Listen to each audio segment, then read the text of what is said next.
Want to participate in a Don and Mike Show contest? How about this? You or a member of your household can only win once for 60 days. You must comply with any age limitations for each contest. For complete contest rules, send a self-addressed stamped envelope to the mighty WJFK, P.O. Box 3649, Washington, D.C. 20007. Thank you, and God bless. Everybody loves Don and Mike.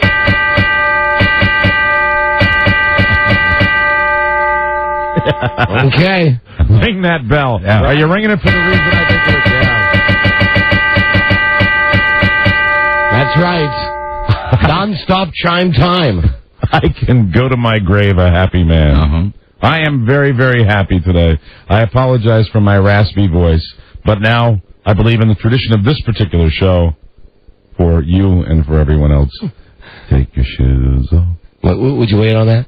Yeah, sure. Let's do the opening of the show. Absolutely. And then, I'll do whatever you want. And then... I'll walk out on the street and make it today. I mean, listen, if you're up for it... I'm a happy man. Why don't you go do that right now? No, I'm kidding, of course. Would you go out without your shirt on? No. You're not that happy? No, because really, after the glee has settled, now it's, Okay. one more little job to do. Then let's just play the retarded song.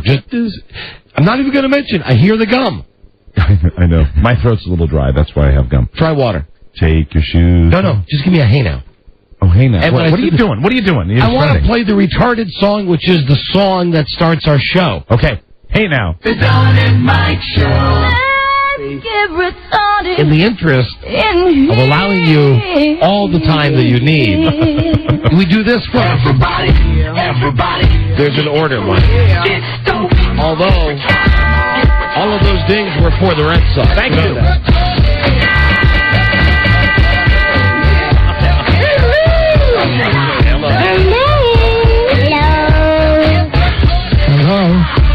Even on this day. There must be order here, gentlemen. Yes. You can call Don and Mike anytime from anywhere in America. 877-365-3636. They're ready to believe you. How about John Kerry? Oh, hi there. Okay. Hi, Don and Mike. We appreciate it.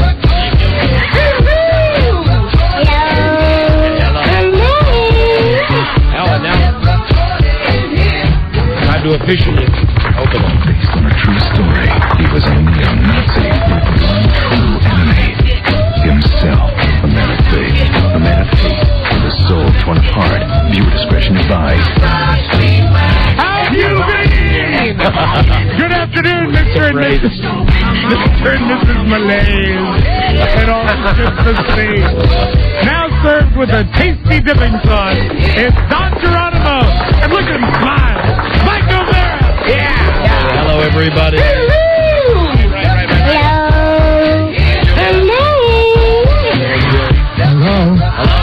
Don and Mike Show right here. Right now. New episode on this Thursday. 1-0-2-1-0-4. Hi, Don and Mike. Buzz Burbank here. No, he's not retarded.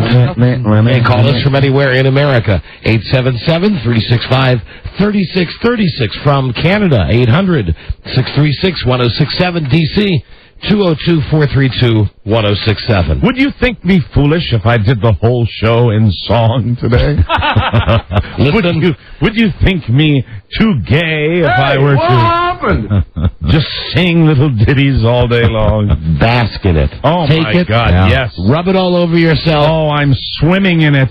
I am loving every second of it. I believe I'll adopt a British accent for the show today.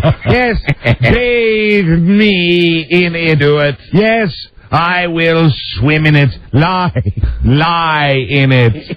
Glow in it. And yes, at times, gloat in it. And may I urge you to do that, to let that part go. This is like, I was trying to explain this to my wife Wilma last night. This is very much like a man or a woman unable to get to that moment. Yes. And, no matter how many... But I mean, think of lifetimes, and not my lifetime. Think of the old people, that are, the 80-year-olds that are hanging around. And keep in mind, you're popping the blue pills. Yeah. You're taking the Viagra. And nothing seems to be doing it. There's no Shangri-La. Right. And finally... But you have achieved. No, but I'll put it in different. And this would be, at some point, the doctor says to you, well, it's not going to function at all. And then suddenly, without the blue pills, yes, it functions better than it's ever functioned before. Correct. That's exactly what this was. Enjoy it. And this is... and the Yankees were your saltpeter all those years. Oh, my God, were they. And now, now, literally... They can't, and you hear it, it's the cliche, it can't be taken away. The greatest comeback in the history now, that I agree with. Of baseball. You'll always have the greatest comeback. Well, you wait to get something, you don't want anybody taking it from you. Every fan right now is just like, now I would like to just say to my girlfriend Carla and to several people that were in the restaurant last night that may have come Thanks. Look Around Cafe. and attempted to engage me in light, happy conversation during the game. I apologize, but I really didn't feel like talking until the last out. And that is why Understood. I kind of wore a little strip with another guy. I kind of wish I remembered his name, who was doing the same. Friend. A guy, friend. Yes, that's right. Brother. Brother. Cousin! Cousin! Lover. Possibly. And, we're both walking back and forth because with the, 10-3 lead that they had going into the bottom of the ninth, it doesn't matter. There's the weight of all of those years of being crushed, of having just, I'm talking about 1978, I'm talking about last year, I'm talking about 1986, and it was just amazing. Now, what's wonderful about this is that it's exactly what it is. It's something that was lifted off of us. You hear all the sports talk shows today talking about the curse. I could care less about talking about that right now. What curse? The very specific, and I said this to you before, this is, it's not arguably, it is the greatest comeback in baseball history. We did it against our arch rivals, the New York Yankees, and it is so sweet. And Mike, I love it, and that's what I'm basking in. All the other stuff, I'm not sure. It's your moment, it's your segment. Yes. I'm going to tell you, it's as big as the Jets winning the Super Bowl. Yeah. That's how big it is. Yeah, I think you're right. I was trying to explain this to my wife last night. Wonderful Wilma. Right. Wanting me to turn off the box. Really? Why are you watching this? It's not that, I'm watching this because this now is history. Yes. And I said, we had the discussion yesterday, it's the greatest rivalry ever. Yeah. I said this to Mike before the show. I said yesterday, no, and today I'd say, yeah, I'd put it up there with all the great ones because... Right. Your guys finally won one. Yeah, I understand. It ain't a rivalry if one team always wins. Well, it was a rivalry on in our minds. I guess it's a real rivalry now because we have actually. But how great is it? But it's not only did the Red Sox have the greatest comeback victory in the history of sports, they beat the Yankees. Well, and you're right. You talked about you put it up with the Jets winning the Super Bowl. The win doesn't. If they went up 2 games and then if it was your average series, no, they are this down. Wouldn't have mattered. They are down 3-0, yeah. and they've lost 19-2 or something like that. The third game, right? When I'm talking about that psychotic episode in my underwear with the cap on that I had, right? And then to come back and do this, but it was. Someone told me that last night when they brought Pedro in the 7th inning, which was really part of their game plan, but still because it's Yankee Stadium, he's got the whole "Who's Your Daddy" thing. It gave the Yankees a momentary lift just to have him in there. Someone said I looked ashen. Yes, I was really having trouble getting a deep breath. I went outside a couple of times just to go. We almost lost you last night. Yeah. Yes. Yes. You would have died in the happiest day of your life. I thought there was a good chance I might die after the last out was made. I thought maybe it would be one of those things, I've waited so long, and I'm sure I'm not the only Red Sox fan that feels like this. It's like, okay, now where's the lightning bolt? Come on, hit me right now. You live. I live on. I live on to fight another day. And as this begins to wear off, and it took about 24 hours. Yeah. Then you think about the next thing, and that's I just gloat a little bit about. Yeah, I want to gloat. Here's a primer for younger Red Sox fans that might not be as serious as I am. There are varying degrees of it, but this is just a primer for how they're going to come at you. I'm going to warn you.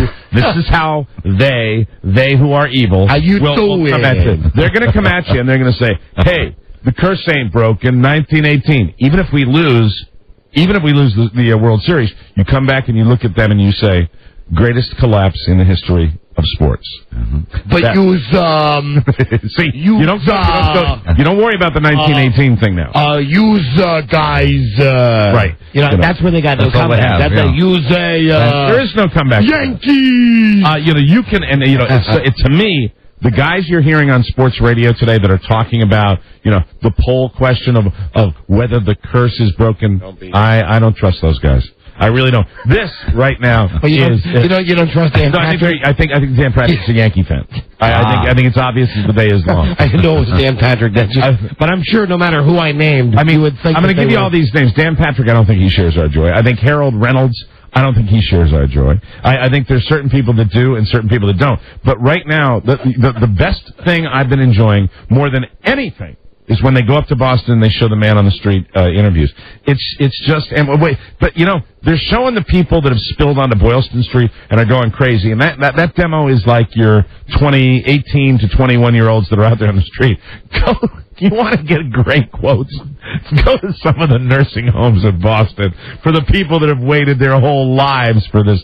This is awesome, and to have it be the greatest comeback in sports history, and to have it be the guys that I've rooted for since I was 5 years old, it's awesome. And that's important to note. That normally, if it was just a baseball game, we would mention it, because you like baseball. It's a football game, we'd mention it because I like football. But the whole time I know, in your 20 years, you like one team. I mean, you like sports. You like the Red Sox. You'd ask me, I like one team, the Green Bay Packers. Right. And with you, it's the Red Sox. So you're not a Johnny-come-lately. No, you're not with the Packers. Which is why, really, go all out. I am.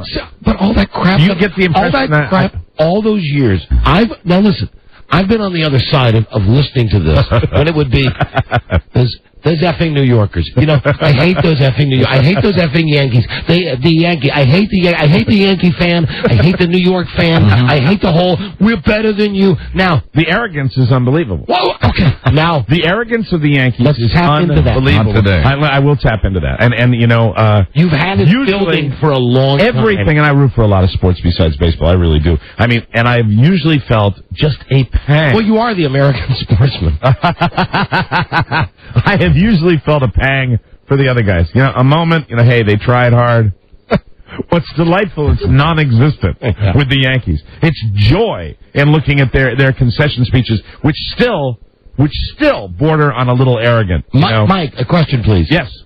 You don't feel bad for Derek Jeter? And I especially don't feel bad for Gary Sheffield, who trash-talked us more than anybody. I think I forgot the quotes he had, but it was terrible. And and what's great is I respect Joe Torre, but I don't feel sorry for him either, because Joe Torre, it's still, you see what's on his hat. You look at what's on his hat and you go, who cares? We got it. We did it. It's the best. It's think the about greatest. that ad. That's right. I bet they'll have to stop running that ad now. The one with George Steinbrenner with the hurt arm. I have so much money that I can go buy a team. Yeah, that'll be replaced by hair care products for the Red Sox. All right, now during this celebration, yes, for Mike and the Red Sox Nation, I don't know who's gonna say what, but I'm only gonna stick with New England calls on this. Okay. All right, very good. So let's go first to Vermont. Here's Matt. Hello, Matt. Hey, Mike. How you doing, bud? How are you doing? Not too bad. I want to ask you a question. Yes. I almost fainted and passed out after Johnny Damon hit that grand slam. What was your reaction? I didn't. I kept it together during that, and I was totally, almost bordering on angry for the entire game until the very end. I know this is your thing, but I just want to say, when he hit that home run, I evacuated. No, when he hit the grand slam, involuntary in the game when it went up 6-0, I didn't know. I thought this game is far from over. This game isn't a lock. This is Yankee Stadium. This game. There's so much pressure. I mean, I felt that there was so much pressure on the Red Sox to exorcise these demons. Exorcise! That I was not going to celebrate Except I did give one wink to the Red Sox guy. Did you do your exercise today? I do my cardiovascular exercise. Oh, but I feel great. And I'm sure you do, too, in New England. Absolutely, Mike. We're cheering for them all the way, and we got 4 more wins to go, baby. Absolutely. Let's see. Let's go do it. Let's go do it. All right, here you go. You ready? Yes. Let's go back up to New England. Steve.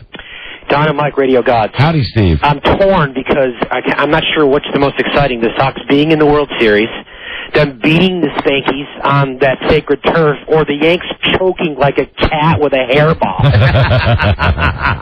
Now, Mike, I never thought I'd say this, but you could actually take a pointer. Yeah, you mean a little more gloating? Yeah. From this fellow. Can I be honest with you? I mean, the gloating is fine, supporting, but the gloating is really? And the way we've grown up around New England rooting for our team, the gloating comes easier to the other side. We can rub it in as much as, but this is new to us. This is new. Stop being polite. Enjoy yourself. I'm trying not to be polite. I'm trying.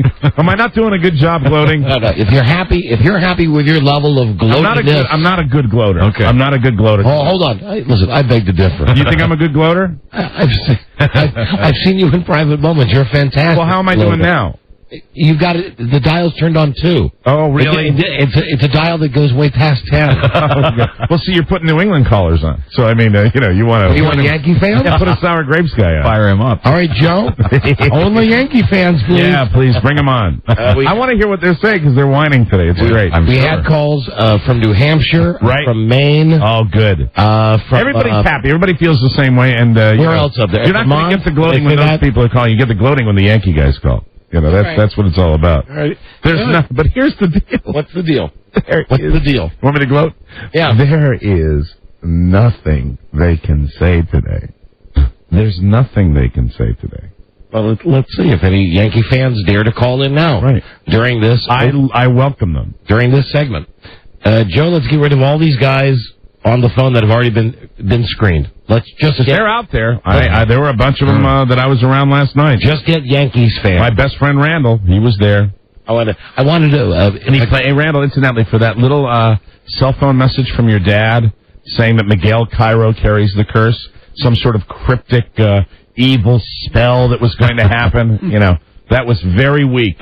That was very, very lame. Randall was saying to me, it's a brick in the wall. As they went up like 6-0, and everybody was coming over, hey, we got it. Hey, Mike, it's looking good.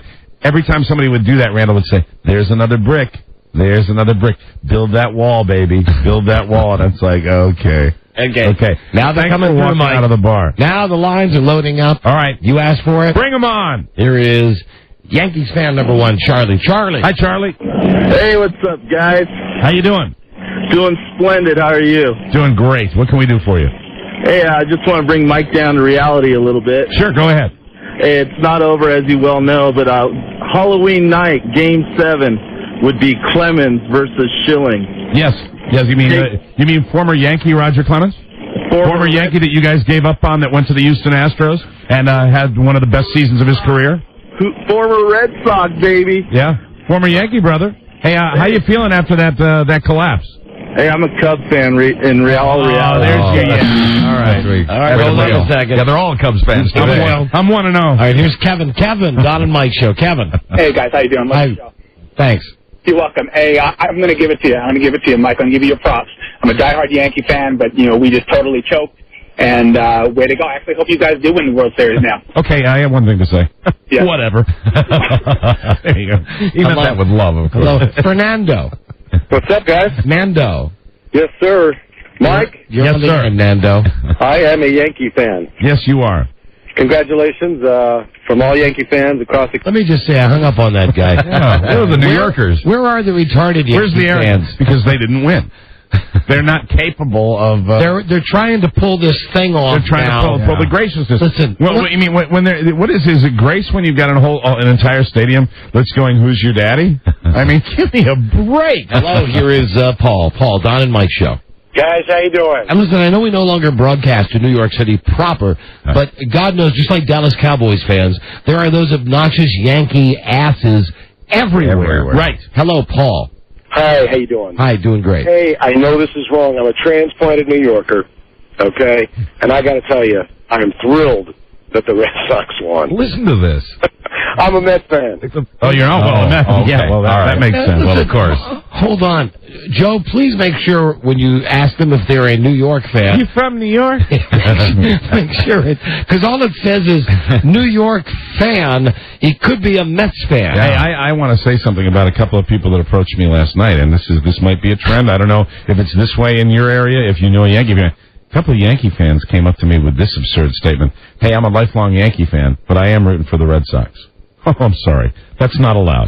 All right? You know what that is? That's a prime directive. Hold on. That's the white flag. You know what that is? That's the first wave of Benedict Arnolds. Yes. That's the first wave of people who say, oh, my God, the team that always wins is not winning. Mm-hmm. I maybe want to, hedge my bets. Right. Yeah. Right. Fakers. Here's another faker. Brian. Sports equivalent of Jews for Jesus. Yes, another faker. Hey, Brian. Hey, yeah, I've been a lifelong Yankees fan, but it was actually good to see Boston win. It was good. No, I don't buy it.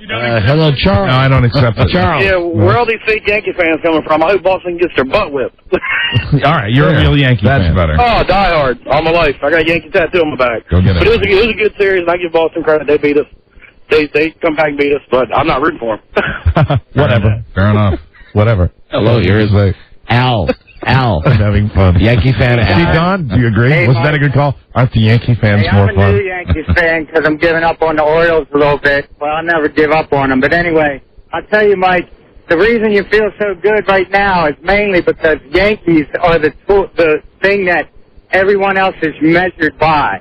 You're feeling good because you feel better than a Yankee, right? So think about it. Hey, it's saying we're getting closer now to the type of Yankee fan I'm we're looking for.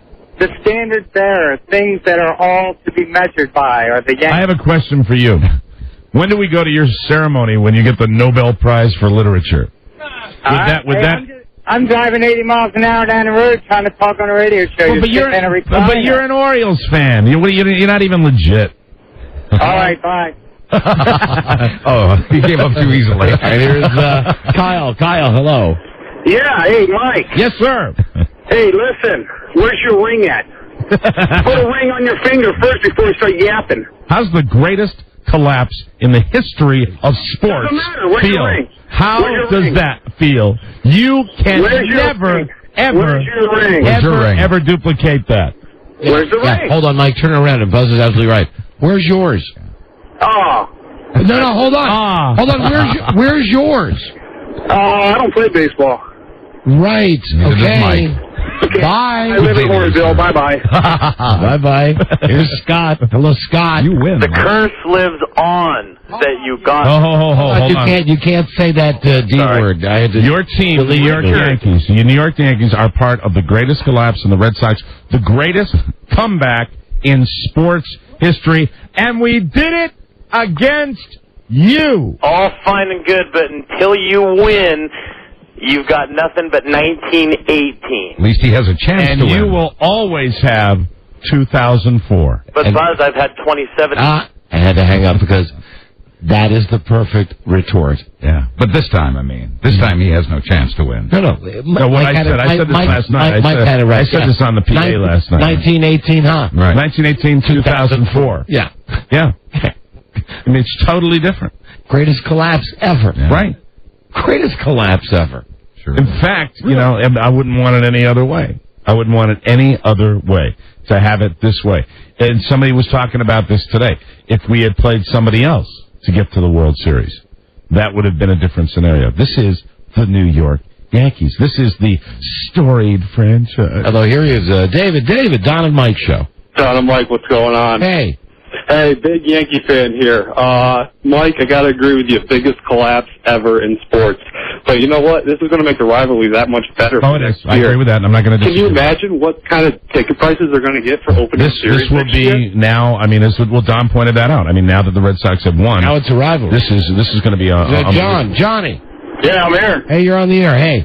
How you guys doing? Mike, I got to tell you, man, this is just typical of all the Boston psyche and the way things are going. Because when you lose, you're still going to go back to the same way. You're going to all revert back to your Boston nation pain. I would it's not going to trade. get any better. I would trade all the rings you have for this series.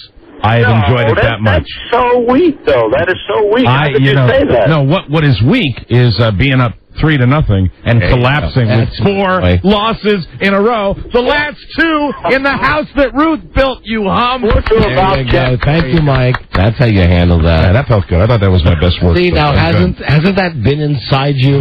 Yes. Yeah. But see, you need them to bring it out. That's right, you need. Hello, Don and Mike, you're on the air. Don and Mike, how are you guys? We're doing great. Here we go. I'm ready for you. Bring it on. I got two very, very strong things. One, you guys are insanely jealous of Howard Stern, and 2, the Yankees should have won. Now, there's no doubt you are a New York ass. That's absolutely. They should have won, and you guys are in the shadow of Mr. Stern. But in the shadow of his nose, maybe, but that's about it. Get out of my phone, you ass. Get upset. I can't. I love this. Hello, Kevin.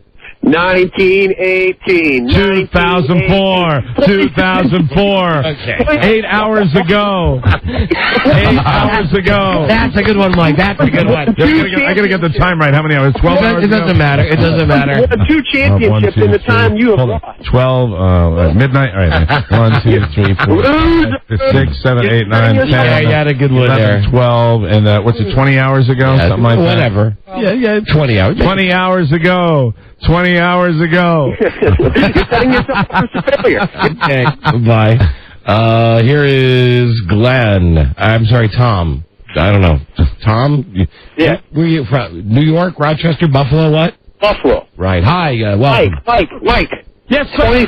26-0. 26 world titles, 0 for you. I'd trade them all. I'd trade them all for last night. You get nothing. The curse is going on until they win. Yeah, but we will always have the greatest comeback. We will always have the greatest comeback. Only thing you ever have. So, that's it. All right, you can say 26-0. Mike can say 1-0. Mm-hmm. 1-0. It doesn't matter. In the grand scheme of things, you got Jack. You know what? But here's the deal. The greatest comeback in the history of sports is what we have.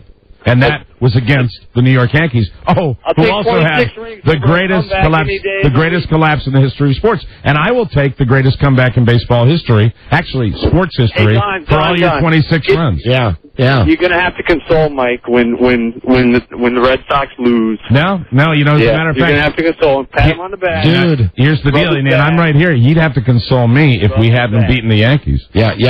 Now, you know, if they don't win the World Series, I will be very disappointed, but I will not be inconsolable. I want to say something.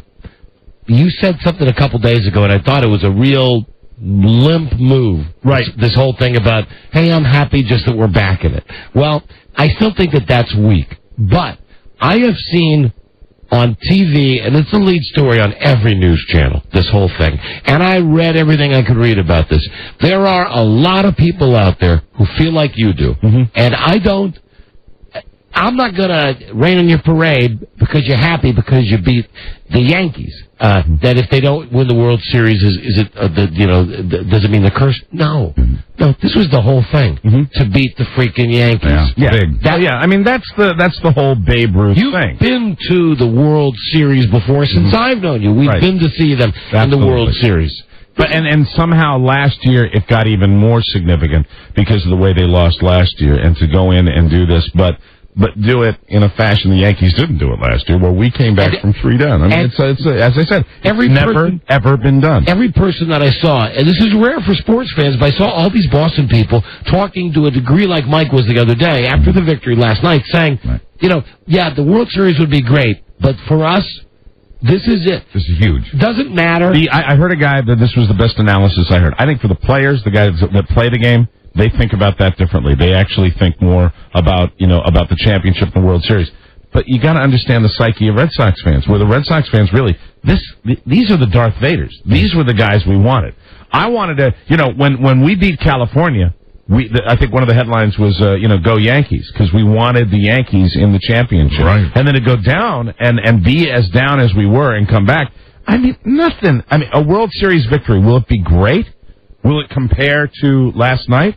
Absolutely not. That's impossible. Will I be happy? Yeah. But will it compare to the joy that I felt last night after winning this series? Nothing will. Nothing will ever compare to that. It's impossible. Now, the other thing only way it could compare is if the Yankees were in the National League and we beat the Yankees to win the World Series, but we can't. We beat the Yankees to get to the World Series, and nothing feels better. You know, whether it's Houston or St. Louis, if the Red Sox were to beat either team, a Red Sox fan will always still think, yeah, okay, World Series, but Yankees. Yeah, right? Oh, there's no, you can't think any other way.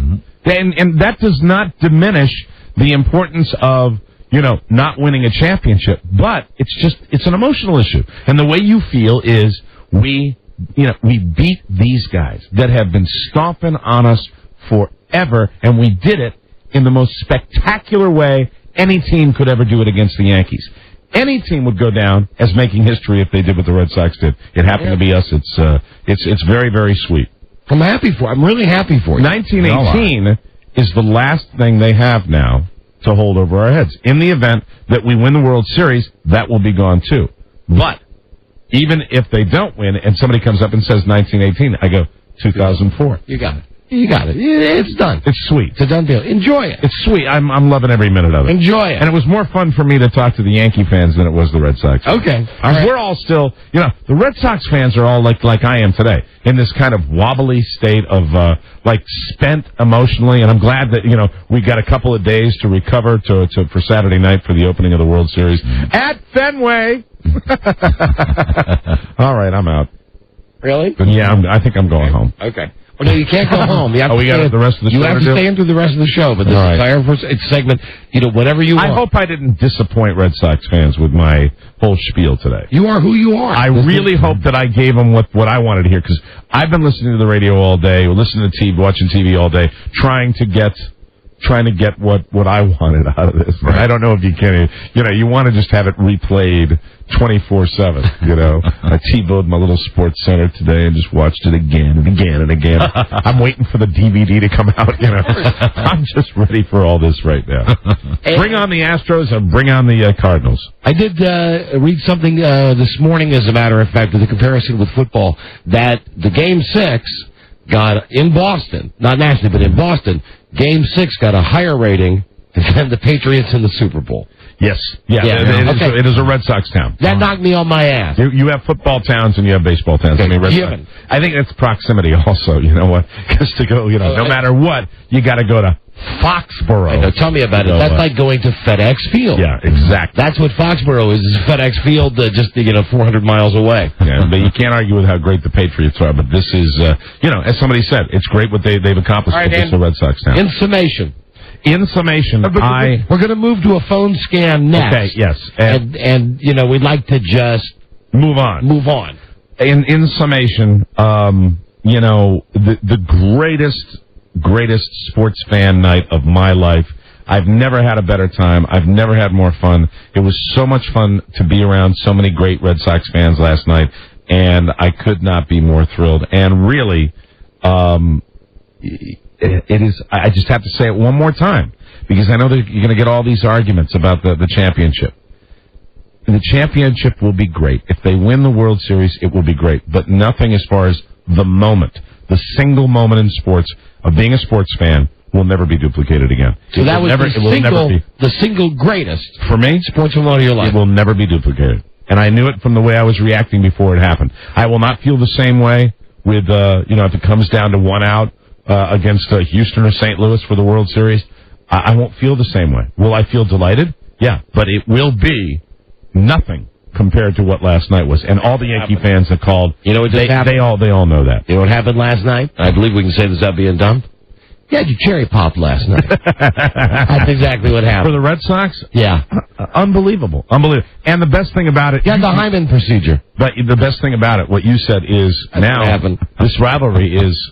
Where's Buster Poindexter, incidentally?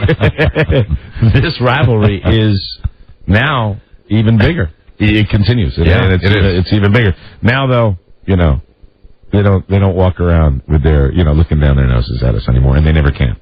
They'll try. They'll try with all their gold chains. Right. And their money, And we have a big payroll, too. Hold on, there's no money in Boston. Come on. There is, but You know, it's not. It's the evil empire has the has the deepest pockets. How about that Red Sox owner with those queer earplugs? What was up with that? They're like yellow and pink and green and like different colors. And his red nose. Was it that cold there? Because no one else seemed to have a glowing nose. It was like 41, 42 degrees, something like that. I guess But he was probably drunk. Probably. Touche. Man, what are you doing here? What's that? Stop it! Don't insult the owner of the Red Sox. No, I thought I was concerned. I started it. Yeah, you started to, both of you. Okay. He's a great man. So no one's like the owner day here. All right. That's John Henry, personal friend of mine. John Henry, personal friend of mine, and everybody in New England right John now. Henry used to be a name for an appendage. At least where I came from. That's Thomas. Well, no, where I came from, it was where's your John Henry? How's your John? Yeah, I heard. How's your John Henry? I thought John Henry had a hammer.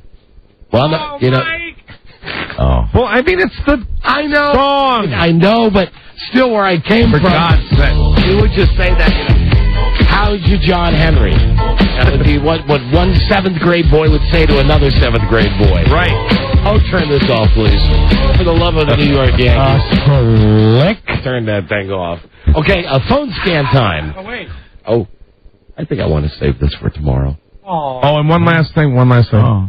Hi, Papa, who's looking down right now and is up there. I hope he's rooting for the game. My father. I wish he was around to see this. I just wanted to mention that, too. I'm going to save this for tomorrow. This is Mike's day. That's right. It's Mike's day. Tomorrow. You have an alarm clock. We have a killer Japanese alarm clock. We'll do it tomorrow. Okay. Put it back in the box. This is Mike's day. He wants to bring it out. Yeah. I know he does. He's like a little kid with a toy. I don't want you to be upstaged by a $3.49 clock. I want this to be your moment, baby. Well, I'm enjoying my moment. Take your moment. I'm also exhausted. Enjoy your moment. All right. That was fake. That's the fake enthusiasm. Don't do the fake enthusiasm. Well, I'm today. tired. I know. Go ahead. Be tired today. All right. It's okay. Be yourself today. Shut up. And okay, now we're getting closer. 877-365-3636. From anywhere in America. From Canada, 800-636-1067 and DC 202-432-1067. Now Mike is being himself. Yes. You know, just picture Homer Simpson. But his mouth is open and just that bit of drool's coming out of the corner. Glossy stare. Your calls on the phone scan. Oh, and I've given both of you guys off-air warning. I will give you on-air warning that sometime on today's show, sooner before later, indeed it will be, and Mike, I'm sorry you're sleep-deprived, a battle of the minds with the mystery guest, Mike against Buzz. Oh. And we'll tell everybody listening, we'll put you guys in a soundproof booth, and then we'll tell everybody listening who the mystery guest is. Buzz, fair warning. Yes. I'm a little hot. Mike, you're on a roll, man. Mike against Buzz. But now your calls on the phone scan, that's next. This is the Don and Mike Show. Richard Hayden? Tommy. So where's my dad? I thought he was going to meet me at the airport. He was at the airport this morning, but you weren't on the plane. He said he had a surprise for me. Maybe. I guess you should have called. I did call earlier when using the phone. Earlier, when was that? Or later, when then I left a message. A message? What number did you call? 249-567-8. I can't hear you. You're trailing off. And did I catch a niner in there? Were you calling from a walkie-talkie? No, it was cordless. The Don and Mike Show. No fake breath, no condoms, all naked sex and entertainment value. The Don and Mike Show. One more thing about that baseball thing last night. What game? I can do without Jeannie Zelasco. Shoot improved Joker product. If she don't got the Joker smile of all Joker smiles. And, don't try so hard to be a man. Agreed. You can pull the job off. There's nothing wrong with having a woman. No, not at all. I mean, they're great women sportscasters. Sure there are, Mike. The lady I saw interviewing... I'm just saying it. Coach. Who's the coach? Coach of the Lakers. Phil Jackson? Yeah, well, your lady, she's Andrea Kramer. She pulls it off. Right. She's mellow. She's not too intense. That's what I can't stand with her, too. She needs Velasco back there, back to the yard, baby. She's trying real hard. Yeah, that's what I don't like. She needs to feminine it up a little bit. Sure. You know what I mean? She needs to... Like Linda Cohn. Get a little softer. Linda Cohn needs a good feed bag around her neck. Take a page from the book called Robin Roberts. Fine.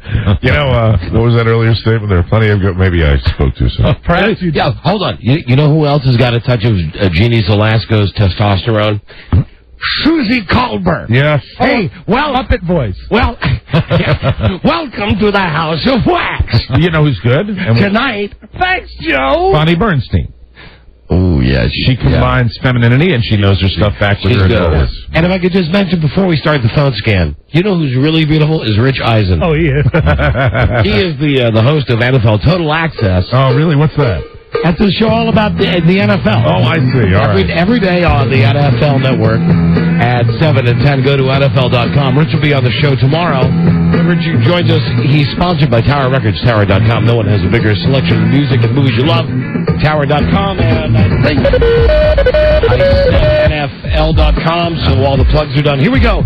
Phone scan, 877-365-3636. This is the real part of the show. Yes. All the other part is fake. This is real. This is where we take unscreened calls. Hello. Hello. Hello? Don and Mike show. Come on, hurry up. I got to get ready for game 8. Hey. You're on the air. Hey, that's great news. Hey, greatest comeback in sports history. They won 4 games in a row. All right, listen, I told you, and now the Yankee fans are calling. Yeah. You know, you should, yeah, they're a little late on the trigger. Just like them. Yes, just like they were late, like they were late last night. That's like, just like they were late on all those swings. Hello, Don and Mike show. You had your chance, Yankee fans. Hello, Don and Mike. Red Sox rule! Does no one want to talk about the issues of the day? Yes, there's a presidential election. I'll tell you. I don't know how that affects you. That. Take very seriously. I know I do. I'll tell you something. I know. I'll tell you something worthy of our attention. Then we'll get back to these these piddly phone calls. Enjoy. Mike, I'll tell you who I'm concerned about in all of this. Who are you concerned about? A little girl named Lisa Remedy. Mm-hmm. There's a little fat girl named Lisa Remedy. Yeah. And God bless her, this little fat girl has a TV show. and last night, in a bold, unprecedented move, CBS said, we've got the season premiere of King of Queens. We've been promoting it for about a month. They even took out ads in the newspaper. Yes. It's on against the baseball game.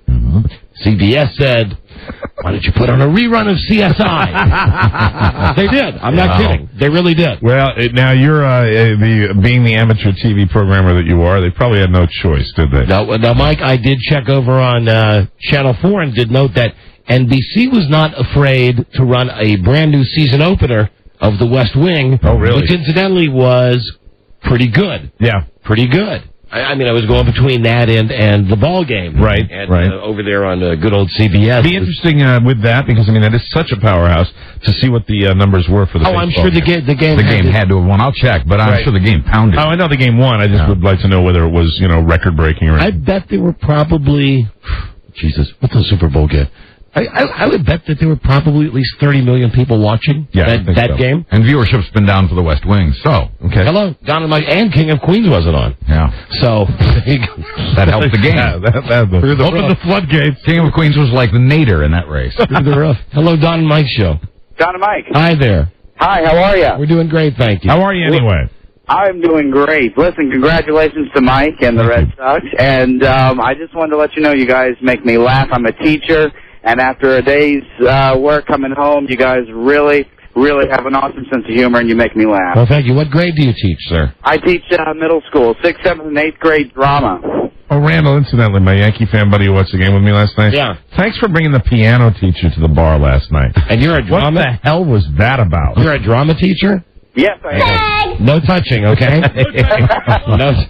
touching. You gotta wear, what'd you say, wear gloves? No, I said you can look, but you better not touch. The piano, my buddy brings the piano teacher to the game last night, and he, nice enough guy, I'm sure, but wanted to chat. Wasn't like at all into the game, and it was like, what? He's like asking me questions and something. Hello? What? Shut up! Don and Mike show, phone scan, hello? Kiss me, Rob. I love you, Rob. Oh, hold on, there's your finger guy, Rob. Hello, Don and Mike show, phone scan, hi. Don and Mike, you guys rock. Thank you. Hey, I just got a question for you, Mike. Didn't you give up too early on your bet? Doesn't Don owe you a back rub from some... Nope. No, that's another beauty of it, that Don's bet is totally legit. I bet that the Red Sox will win the American League East Division by 2 games, and they did not do this. Yeah. Right, okay. Listen, Mr. D-U-M-B-A-S-S. Goodbye. Pay attention to our wagers, please. Don and Mike Show. Hello? Hi, Don and Mike, Radio God. Yes, hi. Hi. Mike, how have you been? As an ancient Chinese proverb would say, touching skin of angry mailman bring team good luck in fall. What can we do for you? Don, when's the next time the Redskins are going in? Get off Mike for a second on the Red Sox. Listen, can I just point out we're not a sports show? I know. But they're off this week, then they play the Packers next week. Outstanding. And that's when you are, then the word for you would be conflicted. Oh, no, not conflicted. And I've already told the people in the stadium that, and I make It's pretty rare, isn't it, the Packers come to FedEx? Right? I was here the last time that the Redskins played the Packers in Washington, 1972. God, was that long ago? Wow. Playoff game. Mm-hmm. Right. So I've already told the people in my section, I shouldn't be talking about this now, it's your Red Sox Day. But I've already told them, I'm wearing every piece of Packer clothing I have to the stadium on Halloween for the Packers-Redskins game. And I'm the first one in my section to scream at people who have the balls to wear clothes from other teams. Yeah, like, I'll sit Will you there. be permanently ostracized from your little group in there? No, they know that the Green Bay thing is something with me, but I'm the leader at sitting at the Redskins games going, do you believe how many goddamn Seattle fans there are here? And then, like, turning around and saying, who gave you the tickets? How did you get the... And I'm ready for all of that in 2 weeks. And who knows? If I take my shirt off, maybe I'll get on TV. Hello. Because you're going to be painted green. Don and Mike Show. Call me if you do. I'm going to be either P or S. I need A-C-K-E-R. I need 8 more guys who have approximately the look of Jim Belushi. Right. Which is how I would describe myself now. And then, with the, kind of the blotchy cold, where the cold air gets... they're always like, always like big splashes of red on their bodies. Right. And it's not paint. Not in like skin. It's all skin. It's just like lily white. It's all epidural. It's like, it's where whatever rash was there when you were a kid, and you take your shirt off and it gets cold, you scratch it, and then the whole left side of your whole stomach and your chest, it looks all puffy. I remember when it was a real rare thing for the fan with the shirt off, and now it's become commonplace. Yeah. Oh, now the fan with the shirt off. Here's the thing that they do with that. First off, you don't get it. Right. Unless it's a guy who's so incredibly, morbidly obese that they can put the camera on him and not say anything about it. Just say something like, well, he sure is a jolly fan. Absolutely. I mean, that's the only time that you ever see those guys. Did you ever suck the jelly out of a jelly donut and then fill it with chocolate swirl ice cream? Correct. Hello, Don and Mike Show. Hello. Gentlepersons. Hi there. Please to share your thoughts regarding that hump Kenny Albert. Kenny Albert? Kenny Albert, what's the deal with him? I mean, when he's standing over there, he seems to even be wrapped more tightly than his father was. Like, where's Waldo? Yeah. Let's go to Kenny Albert. He's in the men's room. I'm sitting here, chin firmly pressed on chest, with big overcoat, standing in front of like an entire section. They can't see because of my head. I had to explain him to my wife. Speaking of the Redskins, he called the Redskins game. The Redskins are such a bad team that they always get the worst Fox announcers. We always get Kenny Albert. Kenny Albert. And when she was trying to watch the game with me a couple of weeks ago, she said, really, what is wrong with that man? And I have to do the whole thing. It's Marv Albert's son. The Albert boy. Albert in the stand. Hello, Don and Mike Show. Yeah, but he's weird. Hello, Don and Mike. I might say he's the most alien broadcaster since the late Tom Mees. Yes. It's because Tom Mees from ESPN truly was from outer space. And the one, since we're throwing out the negative, I will give you, somebody said this last night, I believe, and it's no offense to Joe Buck's father, but I believe Joe Buck is better than his dad was. I think he really is that good. In what regard? In bed? Of course. When I'm taking him to my bed. Oh, my sweet. My sweet. Oh, yes. Call the game, my sweet. My sweet. I can't do it. That's yours. My sweet. Oh, God. I've been to the mausoleum. I've arranged for Dad to join us. God. My sweet. Flesh crawling. Now! On the coffin now! Who's that? It's Kenny Albert. While I'm wearing my underpants and my Red Sox hat. My sweet. Your tiny square glasses, my sweet. Not to be confused with the glasses of my Vikings. Oh, God. And that was funny when Michael Hughes came into our office today and said, yeah, here are my gay square glasses. Yeah, gotta call them like you see them. Yeah, that was a joke. Call them like you see them. Hello. Don and Mike, hello. Hello, Radio Gods. Howdy. How you doing? We're doing great. Hey, Mike, congratulations on the Red Sox, man. Go Sox. You have crushed my dreams. I'm thinking about driving my car off a cliff right now. Listen, if you do, please do it on the show.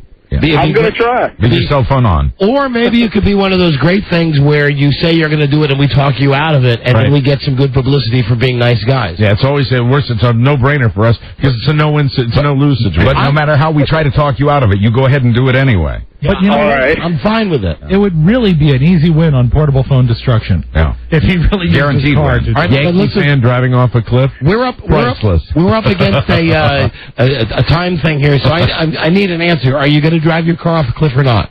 Probably not. All right, sorry, not thick enough. Winner. Hello, Don and Mike show. He lost again. Hello there, Don and Mike.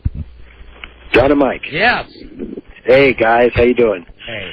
I am a very unhappy Yankees fan right now. All right, listen, you guys were supposed to call during the first break. Hello, Don and Mike show. How's it going, Don? Mike, Buzz? Okay. How's it going, Sasquatch? You good? Did you guys catch Leverage pulling his best Vinny from Brooklyn last night? I could not understand a word. Who pulling their best what? I'm sure he was Bigfoot, though. It was I was on the Canadian line. Baby. Hello, Don and Mike show. What about giving credit to the fans in the stands? What a difference between New York and Boston. There were no riots over grabbing the ball. You don't have to go to the game in riot gear. My lady. My lady speaks the truth. They were so polite. I think they were just stunned and shocked that the balls went that far. They all stood back and just watched them. Can I tell you, Allison Janney calling, and I love your work on the West Wing. Oh, you're welcome. I'm much taller than you, but I think I can make accommodations. I want to tell you something. That Allison Janney, she got the vish face. Yeah. I mean, I don't know, man. I'd have to be like Ray Charles. I mean, I'd have to. Jamie Foxx did that thing where he got like his eyes glued shut so that he could do the Ray. I'd have to do that to be with Allison Janney, I think. Allison Janney. I think so. Maybe it's just me. Hello, Don and Mike show.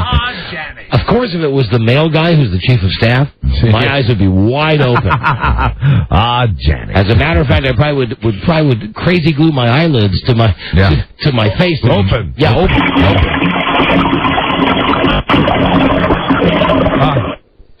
Yankee season calling. Hello there. Thank you. Don and Mike show. Radio God. Hi there. You're on the air. Radio God? Okay, I'm sorry. We say it one time. Come on, you gotta go at least 35 miles an hour. That's right. Our speed limit is 65. Hello, Don and Mike. We ticket at 80. Hey, Don and Mike. Brian from Buffalo. How are you? Hi, Brian. We're doing great. Hey, great. First thing, John Thomas is my man, not John Henry.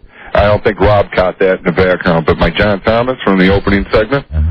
Okay. Second, Mike, maybe you can. I don't know what he was talking about. Doesn't matter. You know. Yeah, no, we know, but okay. All right, so John, maybe you can help me out with this. Greatest sports comeback ever. Hey, beautiful! I caught it.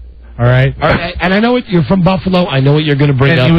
Hold on. You called it a John Henry. Yeah, but that's what we called it when I was a kid. And I'm a step ahead of you. I know you're going to mention Frank Reich stepping in at quarterback against the Houston Oilers. Right. I would have to say, yes, that is the single greatest NFL comeback of all time. But wouldn't you think sports though? Because they were actually down 33-3 at the half. Years in the making. Dude, yeah, that's the thing. It's not like Buffalo had been playing Houston and Houston had beaten them for years and years. And please to be noticing, And also saluting my incredible knowledge on this, that I know that it's Frank Reich who goes in for Jim Kelly. They're down 35-0. Warren Moon is killing the Buffalo Bills. They come back. It's Thurman Thomas. It's Frank Reich.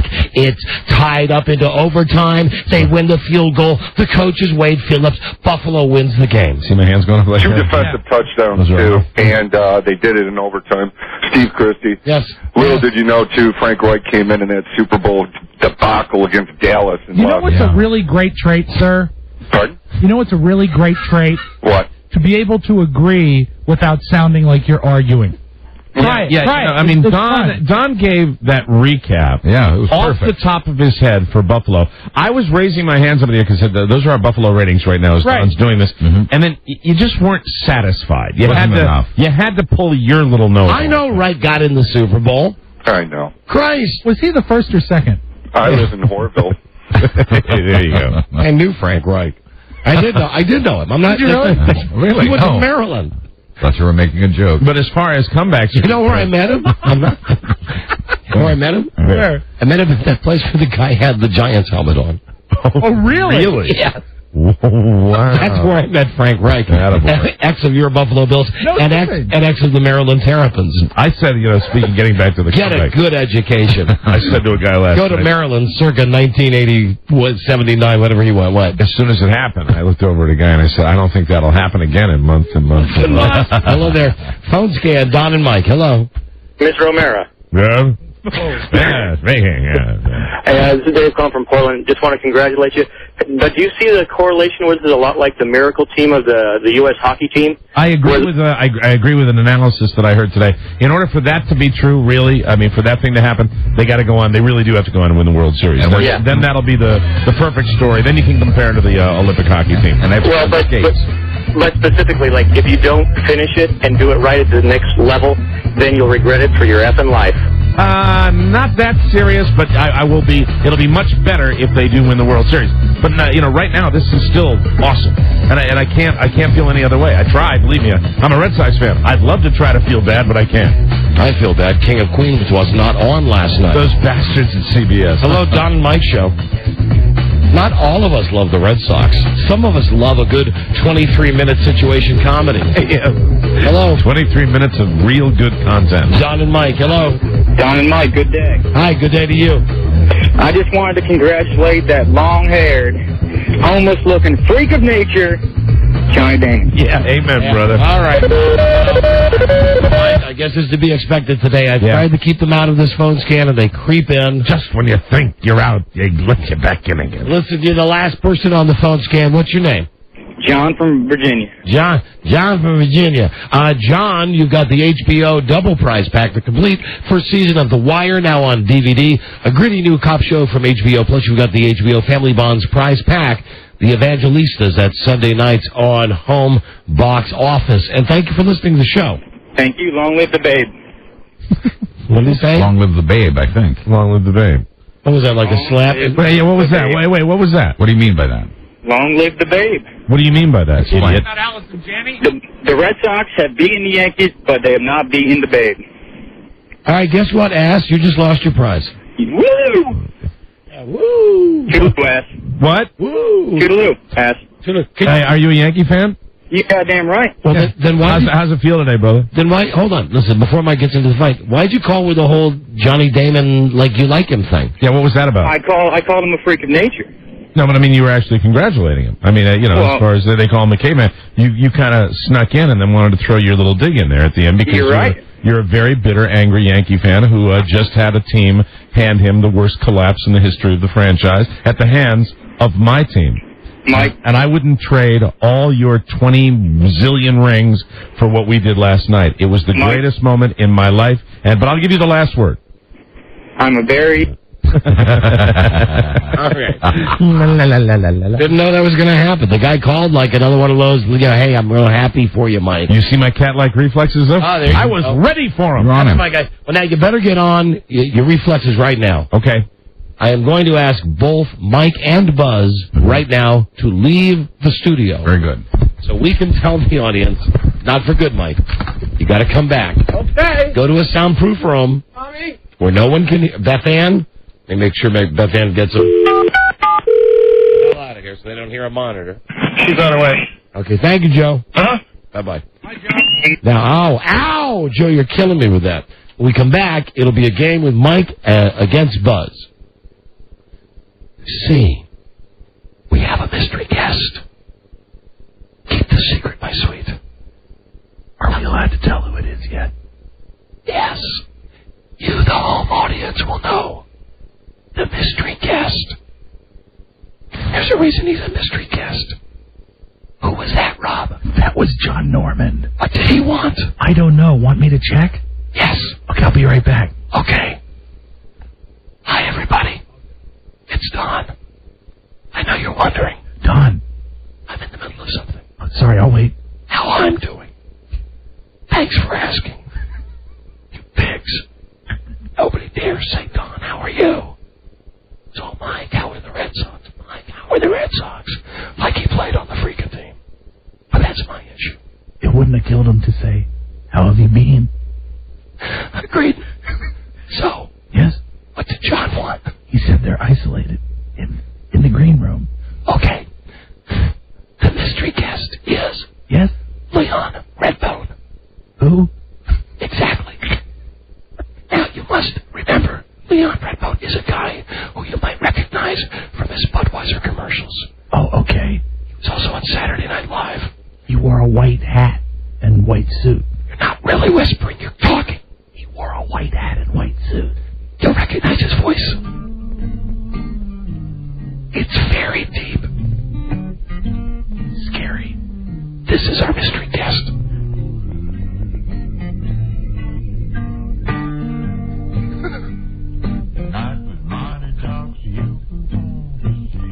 Now, don't you immediately recognize this voice? Don't you sometimes rejoin with this song? Never. Okay. But you recognize the voice, right, listeners? Sure. Okay. Okay. That's who it is. Leon Redbone. Right. Here's the hook.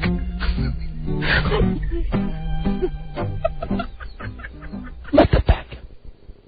Okay. Let them back in. Now remember, listeners, hi, it's me, Don. As long as we're alone. I was just kidding. I know you love me and you care about me. I'm getting your vibrations. And your letters. And your cards.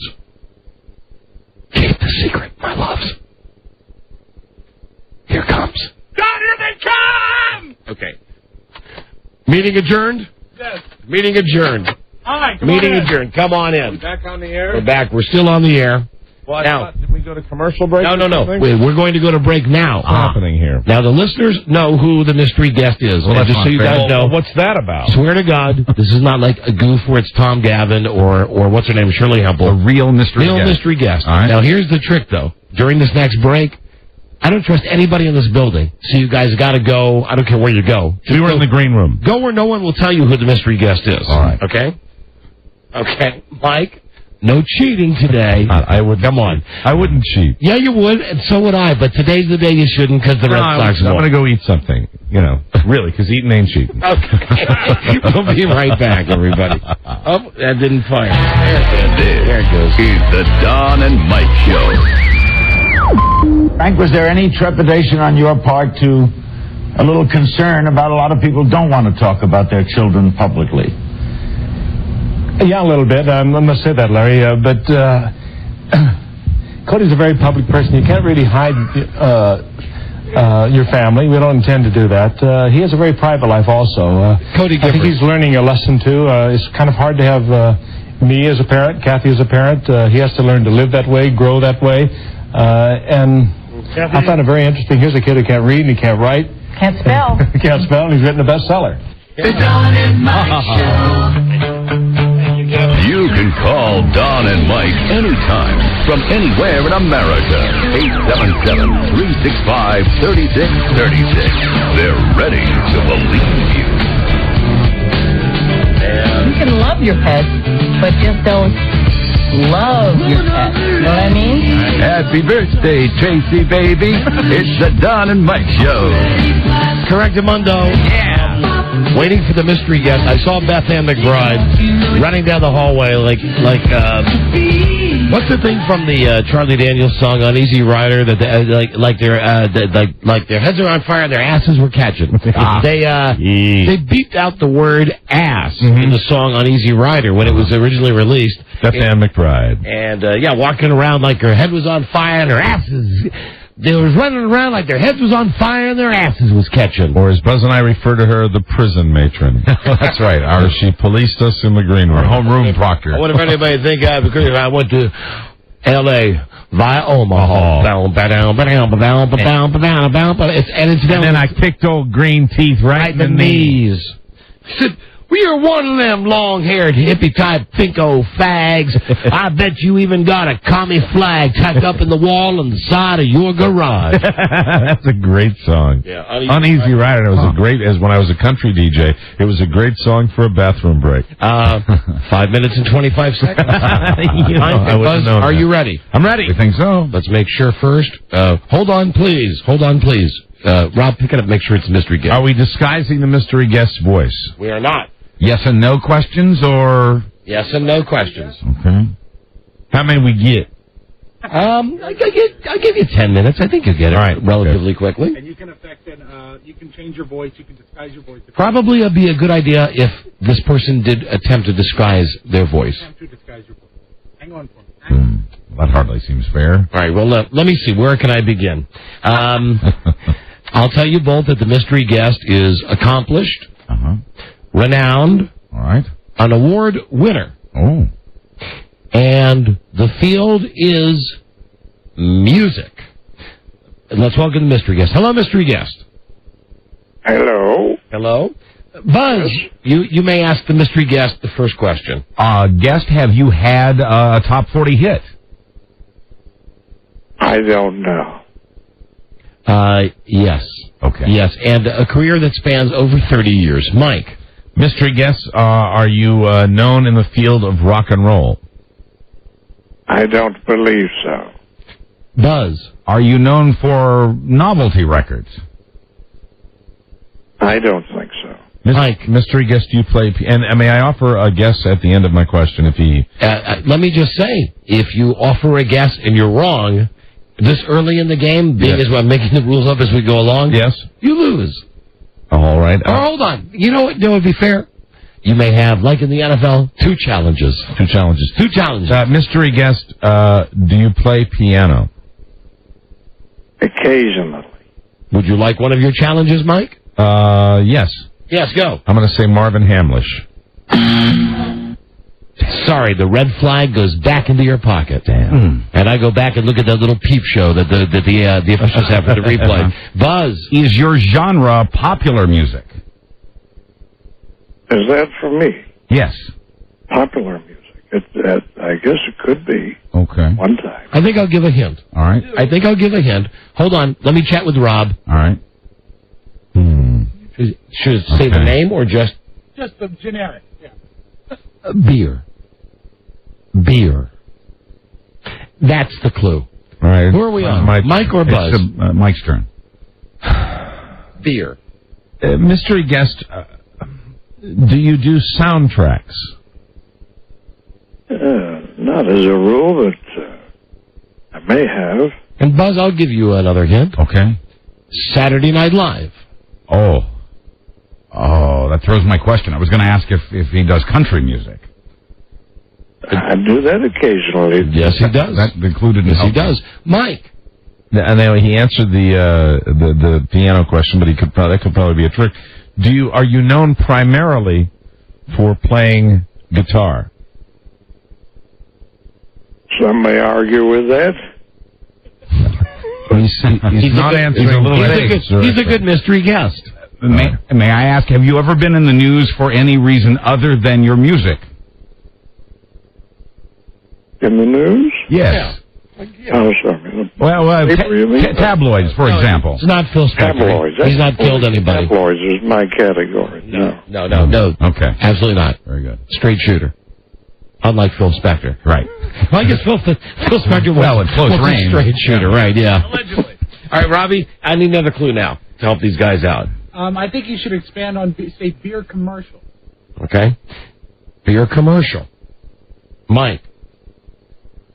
Oh, man, I'm having such a tough time with this. Well, it's my turn for a question, right? I know, but if you don't, I'm going to go to Buzz and I'm going to throw out another clue. Well, I get to ask my question. Okay, but ask. Do you have long hair? No.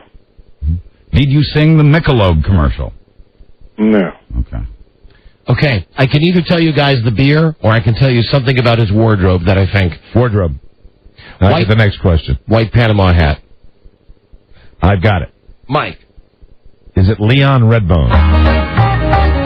Yes. Hey, Mike. This one's for you. Yeah. Frosty the Snowman.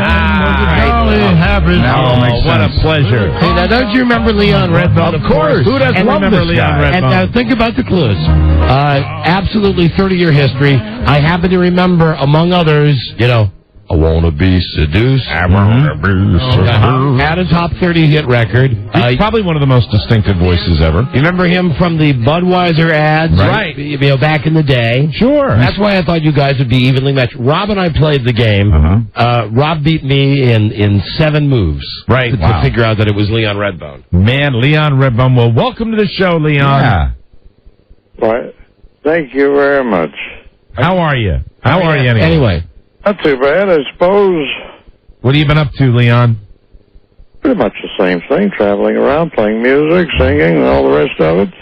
I always thought it might be just the singing style that is laid back to the point of comatose, but I guess it's the way he speaks also. It's Mike, I think there might be, as we in the business call it, he may be suffering from Huey Lewis syndrome, Leonard, the Leonard Kravitz syndrome. A mellow man. Yes, I believe so. Where are you living now, Leon? Are you sports fans? On the inside, I'm really agitated and burning up. It doesn't sound that way. The Ricky Williams, if you will, of the NFL.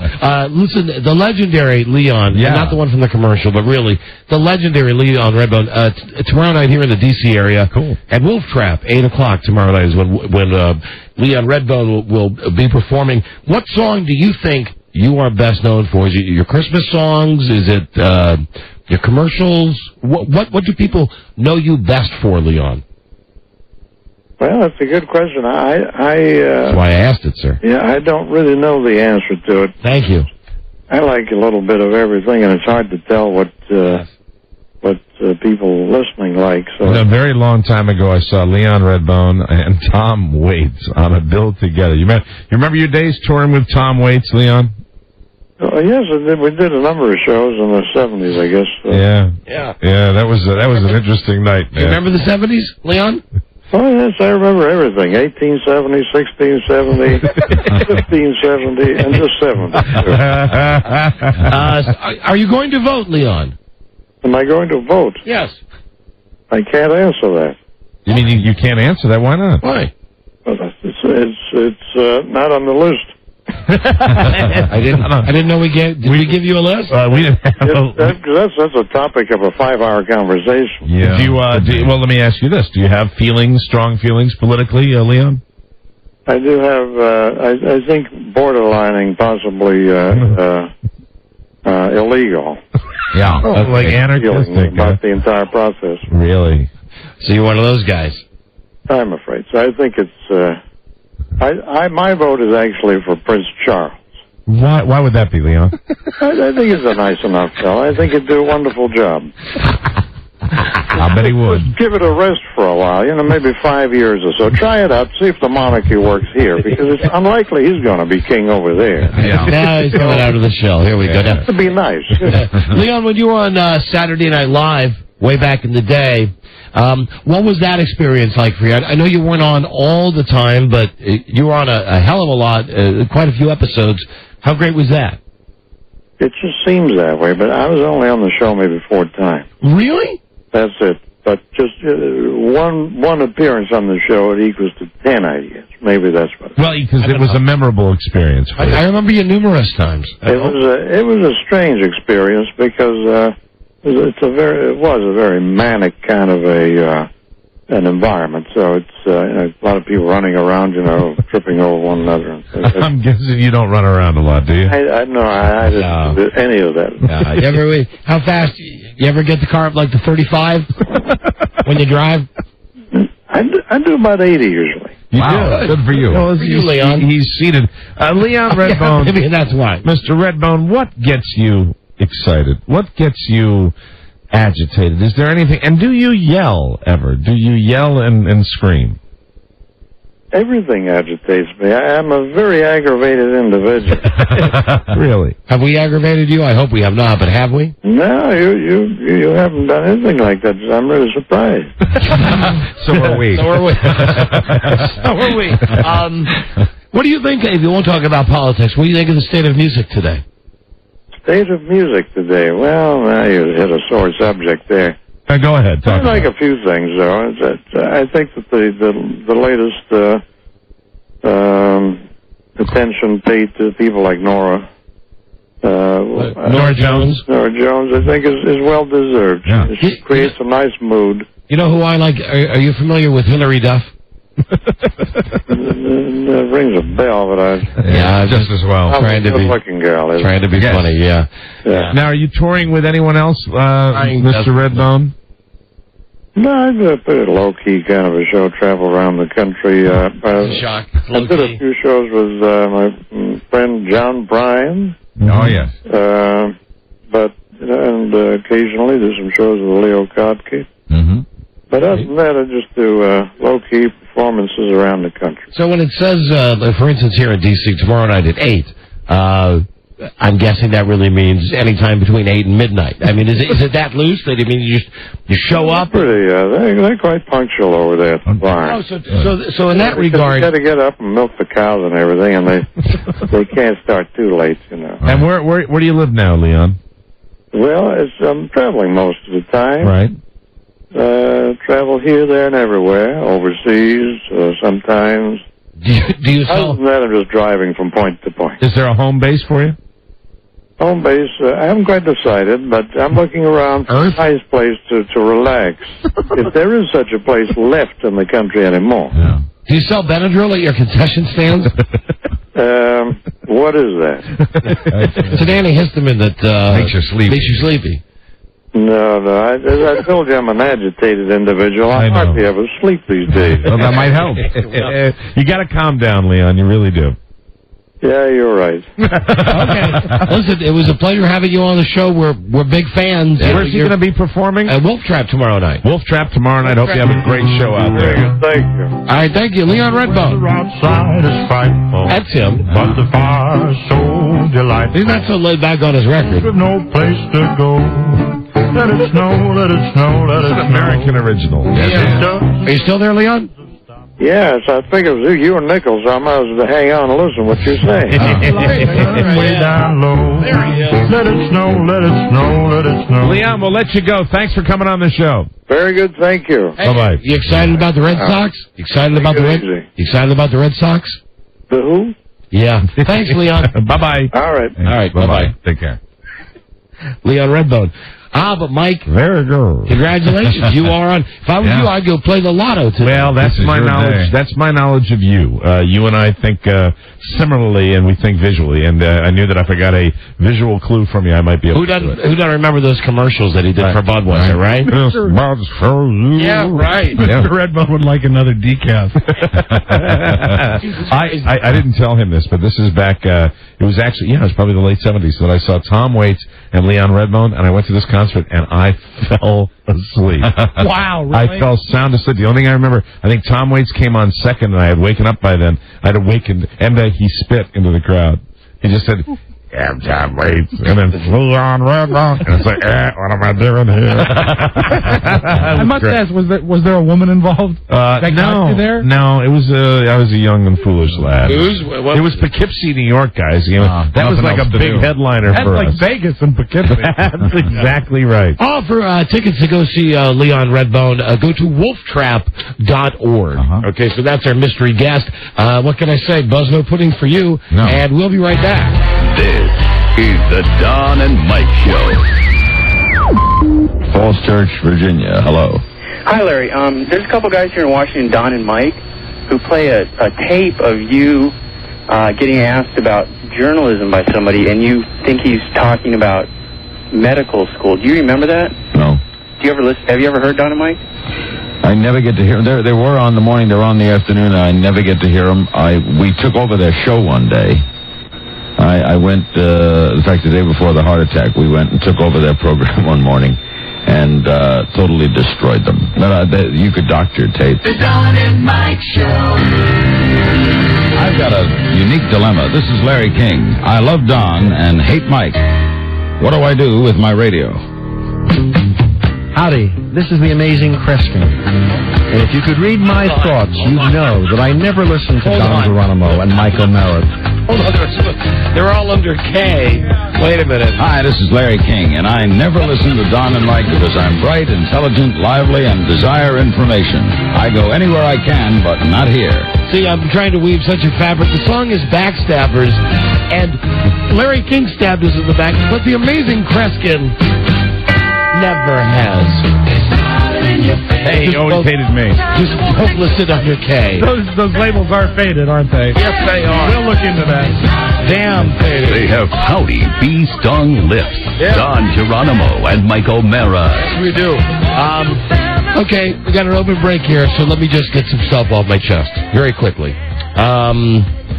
Car dealers, here's a tip from me to you. Okay. If I bring my car in to have it serviced, regular, change the oil, whatever it is. Routine maintenance. And I say it was good. And I've already paid, and when I bought my car, I bought that deal where you pay an extra amount of money, and it ends up being less money than if you went to Jiffy Lube every time. Right. Or, God forbid, pay the extraordinary prices they want at the dealership to change the freaking oil, like $50 or something if you're walking off the street. So you get a deal when you buy the car to go in and get the oil change. Right. So, I do that. I take it. This is now 3 weeks ago. I just checked my messages at home again, because my wife's at work today. But whatever telemarketing company they farmed this out to, at whatever Kathy Lee's sweatshop, or you know, for all you know, in Bangladesh is where the guy. New Delhi calling. Anyway, the deal is this. Hello, we are calling again to ask how the service was. Now, keep in mind, they've called on a weekend, and I've said on the weekend, this is not a good time because it's my time. Right. I will tell you, though, that it was extraordinary. I would give it an A+, in the hopes that they would not call back. No, that's what's lovely. They called back. Sure. I said, I already said it was an A+. I have just a few questions for you. I said, what do you need beyond totally satisfied, yet they continue to call? Because they have to justify their job. Okay, listen, TS. Okay? TT, whatever it is. And, you know, normally if you have a bad experience, you're going to call the manager or whoever's dealing with that anyway, and you're not going to go through those people. Right, but they like to do these customer surveys. How I handled it the last time I got one of those calls is I said, whatever the positive answers are in the form, check all of the answers. I asked, but and she said, I have to ask you the questions. Now, this guy I convinced to just put down positive because there's a series of questions. I said, make them all great. No, there's only one way to handle those people. It's obvious. It's simple. Everybody should do that. What? Invite them over. Anyway, stop calling. There's another message. They'll think you're crazy. You know what I've done with telemarketers, and it also works, is say, who are you calling for? And I guess in your case, they'd say Mike Source. Mr. Source has passed. Michael Source. He's no longer with us. We have the arrangements to take care of. We're rather busy, and we're sorry that this inconvenienced you. So stop calling. Yes. Okay. And I have done it before. It's a difficult time for the family. I've not ever said that I'm dead, but I've picked up the phone before when I've seen on caller ID where it says like 888, and you know that it's something. They'll ask for me, and I'll say, no, he's not here. You know, can I help you? Right. Oh, no, never. Hold on. Here's a guy from a dealership. I bet it's not my dealership, though. No. Hello, John? Yeah, how's it going, guys? Hey, yeah, dude, knock that stuff off. Hey, quick thing for Mike. Hail to the Red Sox, buddy. Thank you. I work at a dealership. I'm a finance manager for a dealership, and there's a lot of things that manufacturers give kickbacks, things like that, for good surveys. Okay, but you got to understand. You got to tell these people. You know, see, but that's where it's not helpful to the consumer. You're saying they give kickbacks if you get a good rating. So they want to get all these surveys put together. You end up just when it really should be just talk to the customer before they leave. You end up just ticking me off. You know, when it's like now the seventh call with how was the oil change? No, I agree with you 100%. Thank you. Nice talking to you. Thank you very much. Car maker who wants to know how you like the dealership. I'm just throwing that out. And they don't really care. Another thing I wanted to throw out. I realize we're not going to change the political system that we have. No. And I don't even really believe in the elections, and I'm not going to get into that because my whole thing with government. However, what would you think of this? What? Not for this election. It's too fast. But in a future election, you have a president and a vice president. And maybe you have to get a third job. But what if you had, because I was listening to Kerry and Bush, and they're going back and forth. You know, Rob's wife? The presidential candidate. John Kerry. About both of those guys. Uh-huh. They both got a lot of guts to say stuff without the other guy being there. Okay? Sure. And it's getting to that point now where they're both saying, but we've got to do this about this and do this about this.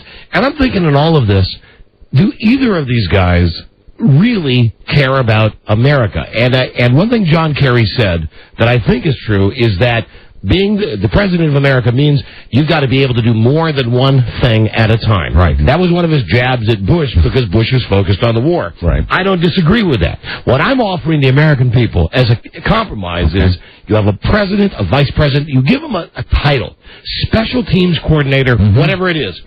This guy's a part of the administration. You know his only job? To look out for America's ass. And I don't mean with terror threats, and I don't mean... what I mean... Like a hall monitor. We need someone... I'm so frustrated with all this stuff about the war and everything. Meanwhile, I'm seeing the jobs, whether it's Republican or Democrat.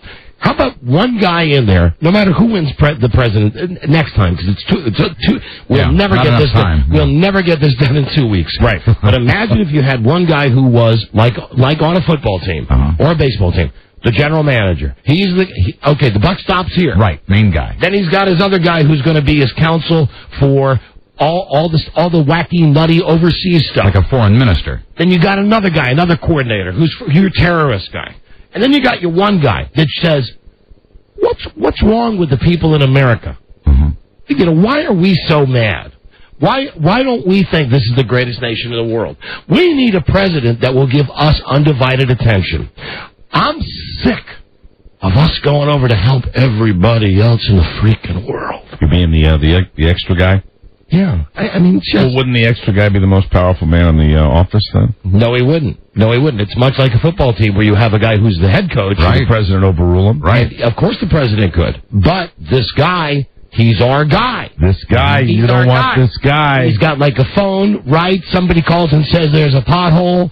Boom. They come out and they fix the pothole. So you're talking about a completely nonpartisan force in the White House. Mike, I said, I know we can't do it in 2 weeks, but I'm telling you... We can't do whatever. If we had a guy that was for America's overall package. I have heard people say that the government works best when you have one party in control of one branch of the government and another party in control of the other. I'm also... I want to get rid of that as well. Congressmen and senators? All of them. All of them. You're an anarchist, Don Geronimo. No, what I want one guy that's going to worry about... Here's all I'm thinking. What would you replace the legislature with? The legislature. Oh, you know what that is, Rob? That's needless steps. The bicameral legislature. Needless steps. That could be a great Cineplex. Dare I say it? I would burn all of the previous documents. I would rip everything up. Oh my God, you're an anarchist. I would keep the Declaration of Independence. You'll have guys on your front door tonight. Just burn the edge of the documents and then they look neat. But really, our system is flawed. But our system is the best system. Yeah. But what, Rob? He's right, you know. Yeah, it's all we got. Yeah, but I know. I'm just thinking. I'm a smart guy. I'm thinking outside the box. Well, I think your earlier idea was better when you used to advocate just a dictatorship. Well, Mike. And really, in a way, I see what you're doing. What you're doing is you're dressing this idea up. But let me tell our listeners what this man really has in mind. This man wants a dictatorship. He's always advocated king or dictatorship. Now you are going a couple of steps ahead, but I'll tell you, that's what I am using as my model for America getting back on track and our president worrying about America. Okay. I want you to think Walmart. Now, I know that you have all resisted me on this in the past, but let's be honest. Aren't we saving money at Walmart? Aren't we saving money at Walmart? You want to drive the smaller countries out of business, then? Buzz, I don't even want to look at the other countries. I want you want to build a wall. I want my one guy, the wall, of course. You want the wall around the entire United States. The big one that people can't climb over, especially if they come from the sea. Goes without saying. Oh, here we go. Hello, Jim. All right, okay. Hello, Jim. I'm not. That's Rob's advocation. That's Rob. Hello, Jim. Hi, Don. I'm sorry to say this, but you're an incredible boob. Yeah. We have this system now. It's called the cabinet. And I'm sorry to say this to you, that you're an incredible boob, that I'm afraid that I can't even do something of a somewhat comedic nature that you really think I'm serious. Yeah, right, comedic. Okay, ass. That guy's going to end up in one of your secret police rooms. All right. Keep the secret, my love. No, you. Keep the secret, Mike. The prisons. Camps. The work camps. For the elderly. I believe. They shouldn't be driving. Except my mom. Except your mom. Thank you. Remember, sir, that you wanted to call them leisure camps. That's right. Leisure camp. Sounds nicer. Leisure camp. Leisure camps for the elderly. We're the ones that, This is not a serious show. Mandatory assisted living. On some level, I do feel, hey, listen, come on. How about a guy, just a director of America? Make a guy, make him the CEO of America. Yeah, and then he's hair director. I see where you're going. No, and Mike, you're spell hair. H-E-R. Right. See, I spelled it H-A-I-R. That's the American. All right. These are scary ideas. Technically, Mike, that would be H-E-R-R, not H-E-R. Well, I suggest all of your correspondence is monitored. Yeah. So that these coup plans cannot take hold. I am just for America. Right. That's all I'm saying. You only want the best for us. I'm for America. I think we get what we deserve in this country. I don't. Jesus Christ, I don't. I do. I don't. Yeah. As far as our elected officials. I think we get what we deserve. Well, I would agree with you there. Absolutely. Let's just get one guy whose only concern is taking care of biz at home. Yes. Just one guy who's just, and I'm talking about a guy who would take care of the little things. The little details. Like potholes, you mentioned. And your cable goes out. Right. Yes. Call, you call... You would call President Kerry. And his office is always open. You leave a message. What? Your Sunday newspaper's not getting there until 8:30 on Sunday morning? President Kerry. Call President Kerry. Because it's his job. Absolutely. It's his freaking job. Make us feel like you're really doing stuff for us. And then, tap you on the shoulder and give you the crown. Well, that's it. Eventually, yes. But you want to be known as Baby Doc. That's it. Yeah, well, or BD. BD. Either way, but I want Big Donnie, D-O-N-I. I want the clothes. I want the robe. I want the cloud. Follow me. I'll build the wall, and I promise I'll take care of you. You'll be firm but fair. Potholes, cable TV. What about the stuff that we bring into the country if you build the wall? Will we still be able to get I will have a garage door. Chilean peaches or something like that? We'll have a nice garage door. You pass clearance, you come on in. So we'll accept delivery? Listen, all I'm saying really is I wish there was some guy out there who was just for us, really for us. Right. And not for his partisan mates. Correct. What did Rob want? You're awful. What about the genetically inferior? Rob, one thing at a time. Also be taken Rob, you're moving somewhere I don't want to go. My God, one trick mind. Always. You had your couple minutes of stream of consciousness today with the Red Sox. That's fine with the election. That's all. I just think, President, cool. You're the boss of everything. Gotcha. Buck stops with you. Vice President, you're the right-hand man. How about someone who really is just thinking about all the crap going on in America? You have been my partner for a very long time. And I will tell everyone now, I will tell you that you are a very dangerous man. Don Geronimo, most dangerous man in America. I like to think so. You come here with like a red star on a cap, I'll know things have gone completely haywire. I make a benevolent king. Yes, sir. Mount St. Donnie. No, okay. Everybody keep doing it the way we're doing it. That's all I'm saying. It's working great. Benito Geronimo. This system we've got is working great. Who doesn't feel good about this upcoming election? I'll let you know on November 3rd. Okay. Yeah. No matter. Anyway.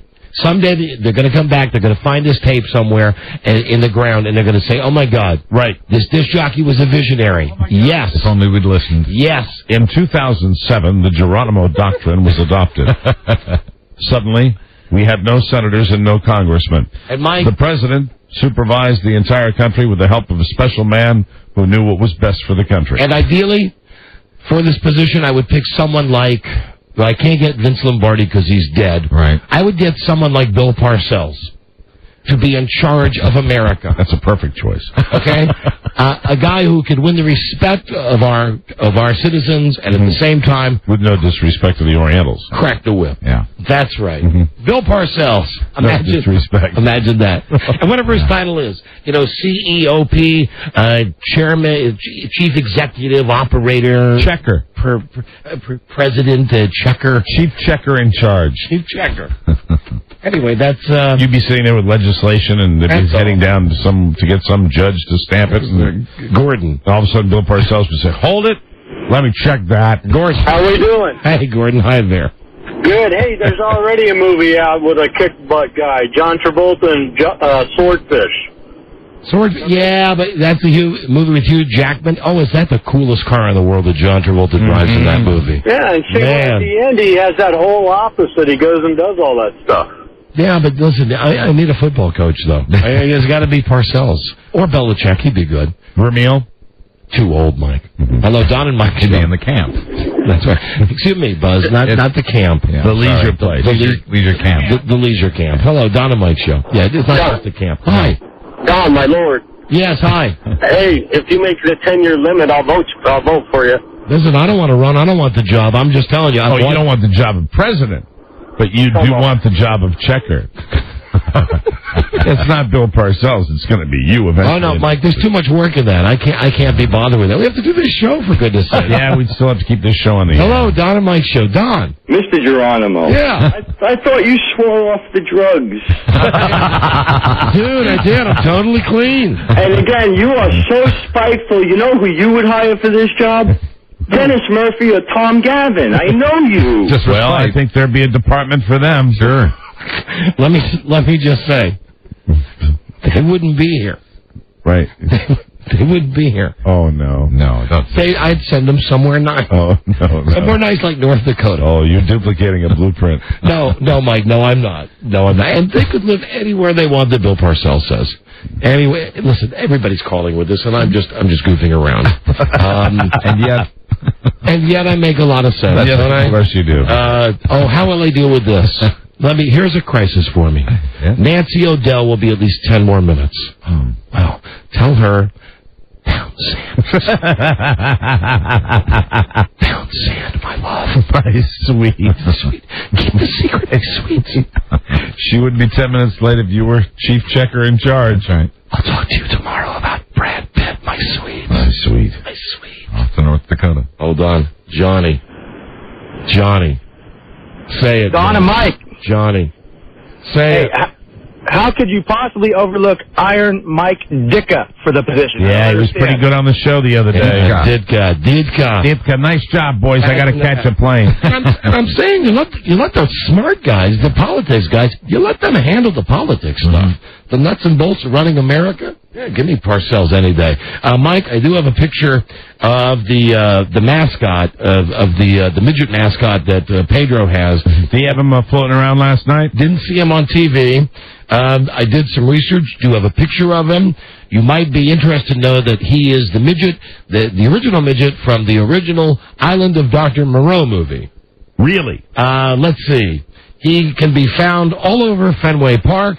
The last 3 years, he's been walking around the park, and he finally got a sign that said, get your picture taken with me for $10. He's charging. He's charging, and it used to be $5, now it's $10, and he's wicked good. And here now is a picture, in case I don't know if you've even seen a picture of this midget, but that's wow, he really is a little guy. That's the guy. Buzz, this is for you. All right. David Letterman will make a rare appearance on Regis and Kelly. That would be rare. Just so you know. When will that be? It says here November 8th. They sent us a note. I'm writing it down. So do that. Guys, I know that we worked you overtime with that Leon Redbone thing, but real fast, can you guess, either one of you, the current weight of American Idol's Ruben Studdard? Recuse myself, Lord Quizmaster. I must recuse myself. Buzz. I don't know the answer. I'll just guess 300. I don't know. No. 449 pounds. Yeah. Put on a couple. And they have hired as his guest trainer, Randy Jackson. Really? Yeah, this is... because he's so scared. Didn't he have his stomach safe? He had the Al Roker thing. He did it the lazy way. Spit it out, dog. Put the feather down your throat, dog. So let's see. Ruben will try to lose 50 pounds over the next 8 weeks. And, of course, they're trying to time this with the start of American Idol. Now, Ruben, put the chicken away, dog. Put it down, dog. See, Ruben. Jesus. Jermaine Jackson. Mm-hmm. I gotta say his name because of his son's name first. Yes. Your Majesty. Your Majesty. Hello, just say I'm Your Majesty Jackson. Mm-hmm. That's his name.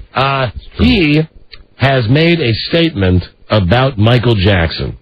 And this is it. Quote. I'm not going to do hello there voice. This quote. Michael ain't going to jail. He's going to kill himself first. That's scary. That's from Jermaine Jackson. That's got the whole family's nuts. And this you should not do. You should not say he's an animal. Should not say he's Jacko. I'm not a Jacko. Not a Jacko. Hold on. Here's a midget update. Karen, Don and Mike show. Hi. Yeah, the midget was on Kimmel last night. Oh, really? He was in a Boston bar. He's, like Buzz said, he is so tiny. He was sitting on a guy's shoulder like a parrot. He is amazingly tiny. Tiny, very tiny.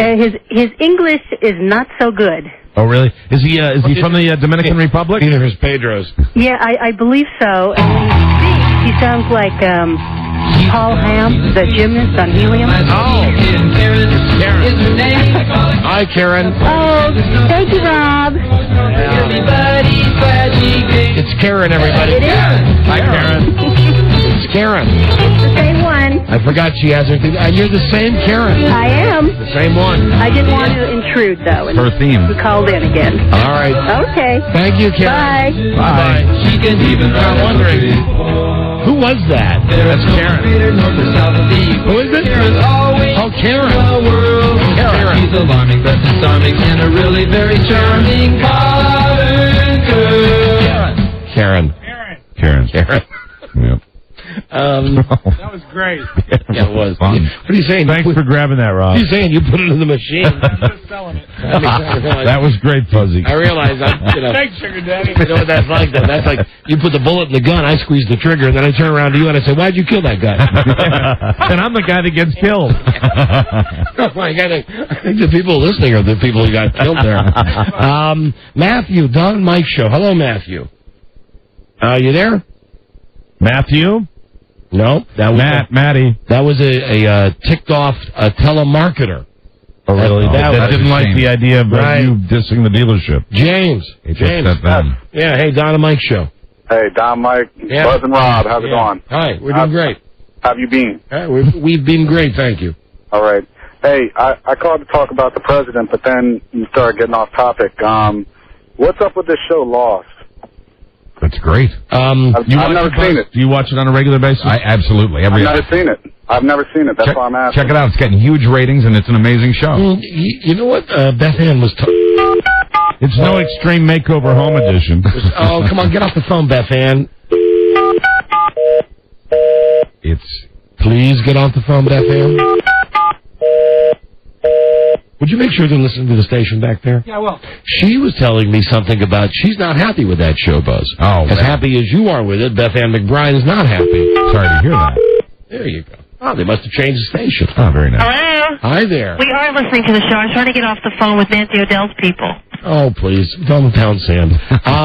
You don't like the show Lost, right? Did you tell me you and your daughter were watching it last night and... Well, I mean, there's all this tension. What's happening on the island? There's something unknown on the island, and it's been like 5 episodes. Oh, that could go on for years, and it'd be okay with me. I won't hold on for 5 years. Is that the creepy thing that, like, pulls people through the trees and they don't know what it is? Yeah, but then they've kind of backed off of that, and then it's who's that man who helps people sometimes and is sometimes rude. Do you know who I'm talking about? I do. Yeah, no, I like that guy. What was that, Beth Ann? What? I like the show's mystical quality. I like the mysticism.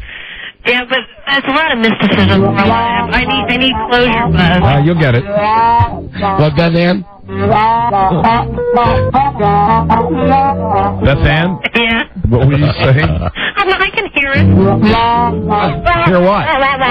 Okay, all right, there you go. What do you like best about the show Lost, Beth Ann?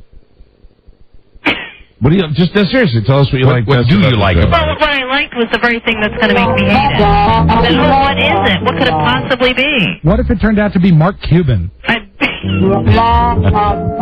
Ann? Yeah. What if it was Mark Cuban? I'd be surprised. All right, now you're killing us, Beth Ann. We're trying to get you to give long answers so we can play the Charlie Brown teacher in the background, and you're talking like Leon Redbone. I'm not giving it to you, Pepper and Patty. Sure you are. Come on, Beth Ann. What's new? How you doing with Michael Hughes? We're very good friends. Did you have a good day with him today? Yes, I'm done. How are you getting that? I'm not sending that down the phone line. Are you listening in pre-delay? Yeah, I can hear it. Yeah, she has the speaker. Oh, you can hear? Oh, okay. I'll have that removed. Okay. Thank you, Beth Ann. Bye. Bye-bye. And, we got a break so we can do the Friday favorite that we now do on Thursdays. Yeah. Finally, not really a feel-good, but just... Yeah, it's feel good. This is from the state of Washington, Lacey, Washington. Okay. Lacey Underalls. Lacey Underalls. Scholarship winner. Yes, sir. How'd you like to come over mow my lawn? Okay, child pornography cases always involve a child being exploited, but this one seems to break the rule. According to police, a 13-year-old boy in Lacey, Washington posed photos of himself online and engaged in explicit behavior. Now he's been arrested for possessing and dealing child porn. Oh, dear. He's the kid that did it. Well, then I'm glad he was arrested. They don't know. And Mike, unrelated, yes, a German man has figured out a way, I can't even tell you the story, but a German man has figured out a way to make a banana straight. He grows the banana straight. Wow. This is unrelated to the story of the 13-year-old boy, but here's I had a banana he could straighten. Here's the picture of the German with this. You see it? I mean, now banana in the shape of a corn dog. I got it from the World Wide Web, so it's got to be true. Look at how proud he is. Yeah, of course he is. All right. Hi. You think he knows he's a moron? Hi, this is Wolfram Juracek from Germany. Hi there, Wolfram. Never forget. Right. So the Don and Mike show. He makes it corn on the cob straight. That's it. No matter which way it's curved. And now nobody have to worry about putting their eye out. And that's all I got. And you'll be able to store them so much easier. It's like a square watermelon. Hello, John? Johnny. Yeah. Yeah, what? Oh, man, that show Lost is awesome. Tell Buzz that he rules and Beth Ann can pound sand. Hold on, you can tell Beth Ann. Yeah, we want to hear from Beth Ann on this. I got a caller for you. I know. Beth Ann, that show is great. You got to keep watching it. I mean, you can't just watch these reality shows all the time. Yeah, but can you really? I'm sorry.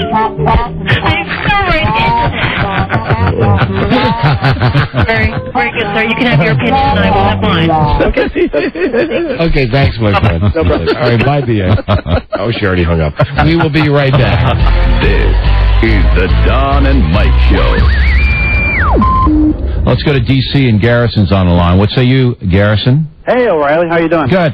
I would have to give Person of the Year to a man that's led, to a man that's stuck up for what he believed in, to a man that backs down from no challenge. That would have to be Don Geronimo of the Don and Mike Show.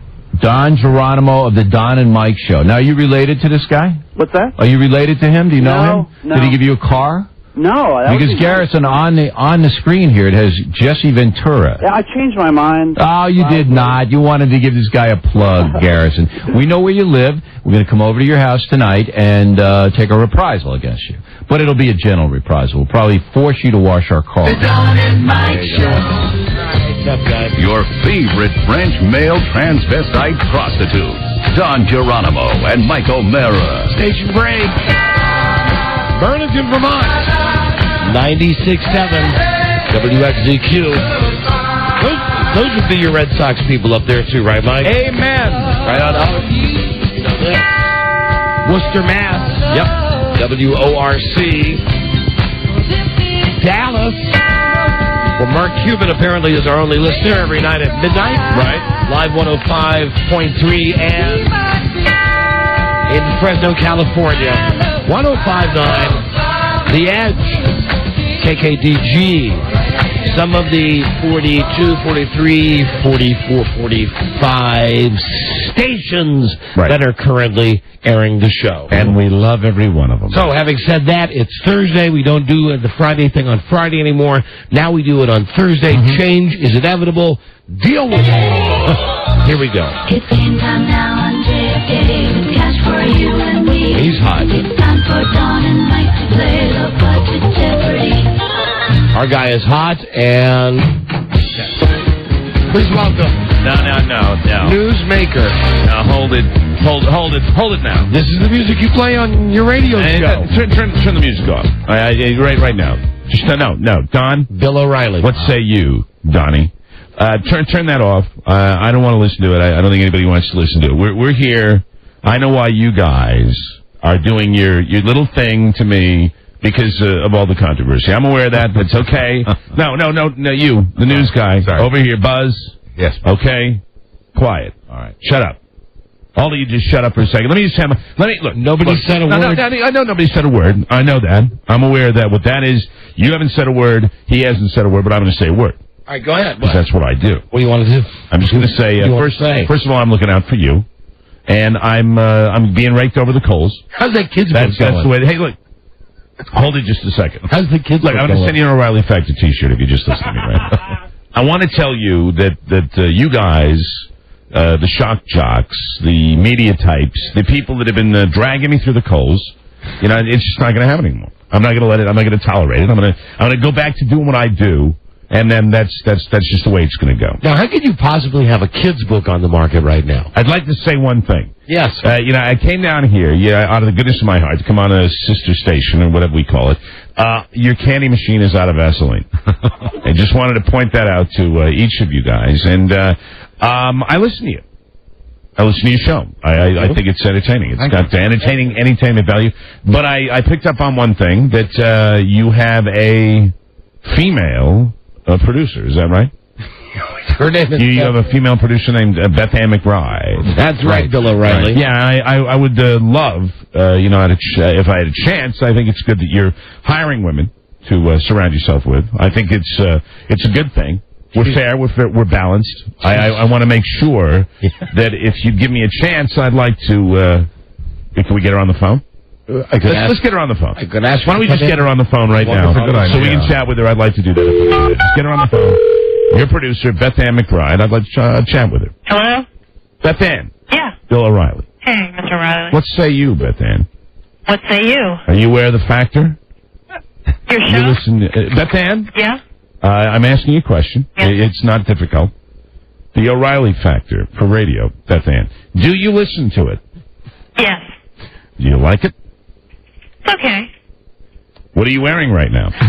No, see, you can't do this to her. Why not? This is sexual harassment. Oh, sexual harassment, sexual harassment. That's just not going to work for me. I just like to stand up when I'm talking to her if I could. All right. Beth Ann? Yeah? How do you like working with in radio? You enjoy it? Is it something you enjoy, something you like doing? Yeah, I've I'm one of the most popular TV and radio personalities in the country. You all right? Oh, no. Sit down. All right, I'm sorry. I got a little worked up. Okay, Beth Ann? Would you sit down? Beth Ann, we got to move. And it's been nice talking to you. Who knew the guy would come in a shirt and tie, and he's got sweatpants on? Beth Ann. So I had like a bird's eye view there. Beth Ann McBride. She's the producer, Don and Mike Show. What's your ethnic heritage, Beth Ann? Are you an Irish Catholic girl? Yes, I am. That a girl. That's good. Have you ever met the Pope? No. I have. Good guy. Bye. Good guy. Good guy. I just say goodbye. You take care of yourself. I will. That's Beth Ann McBride. Yeah. She's the producer of the Don and Mike Show, and she was joining me on The Factor. And here we are. Oh, I know. You're going to laugh at me. You're going to say, I know what you're going to do, Don. What you're going to say? What you're going to say is, it's not The Factor. It's what it is. It's the Don and Mike Show. But when I'm here in your studio, it's The Factor. All right? Georgie Porgy, pudding pie. I'd like to massage your inner thigh. Nah, just kidding. It's a nursery rhyme for kids. Right. Speaking of kids, I've written a book, The O'Reilly Factor for Kids. Now, how can that be? You know, this is like the worst. You know, here's the deal. It's going to be a bestseller. It's going to be a great show. It's going to be one of the most popular books that's ever been written for kids. It's going to straighten kids out in this day and age. You know, with the rappers doing all the bad stuff they're doing, it's really going to help kids. And 4 and 20 blackbirds baked in a pie. A pie baked by a little brown tie woman.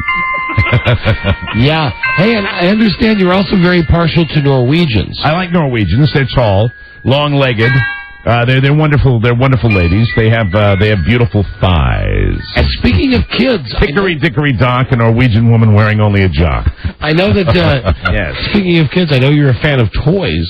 Oh yes, I like toys. As a matter of fact, some of my toys, I've got a vast collection of them, and we're putting them on the website. So if you'd like to go to the O'Reilly storefront, we'll throw in some of those toys for you. You can enjoy yourself, and I'm going to send you a Factor T-shirt. You know, because you've been on the show with. One of the allegations was that one of the times when you were on the you like a doormat with this woman, I think I'm talking to one. Mr. Geronimo, have a no-spin attitude. One of the things that she was alleging was that you had some type of device that you were operating. No, that's lies. If you want to, look. Here's the deal.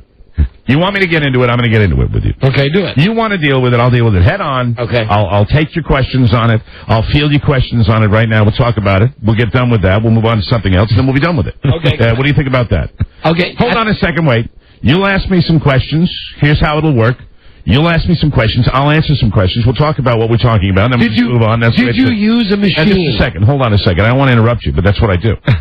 Here's the deal. So do I. The way we're going to lay it out, we're going to lay this thing out. Battle I'll tell you right now. This is the way it's going to go. You're going to ask me some questions. I'm going to try just this once. Because, once you do it once, you don't want to do it again. You understand? That's what he'd say, too. I know it is. There was an old woman who lived in a shoe. That night, I got out my Elmer's glue. I don't know what that means. Spiewak. Now, there's my man. You got a guy working on your show. I'd like to tell a quick story, if I may, before. And then listen. Here's how it's going to work. We're going to do it this way. You're going to ask me some questions. I'm going to ask you questions. You're going to answer the questions. No, wait. And I'm going to answer them. And then we're going to move on, and we're going to do something else after we do this. What did you I want to talk about your boy Spiewak, if I can, just a second. A little story here. This is part of your tactic now. You don't answer the questions. This is a guy, worked down in Washington, D.C., contacted me, and said to me, Bill, I love you. I love your stuff. I love your politics, and I think you might have some ideas about genetic engineering. And we talked, and this is a no-spin zone fella.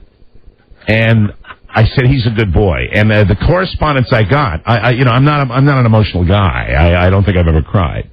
But I will tell you, when I got done reading Spiewak's letter moved me to almost get emotional. It was great. I'm going to have to go to an alternate point. All right, here we go.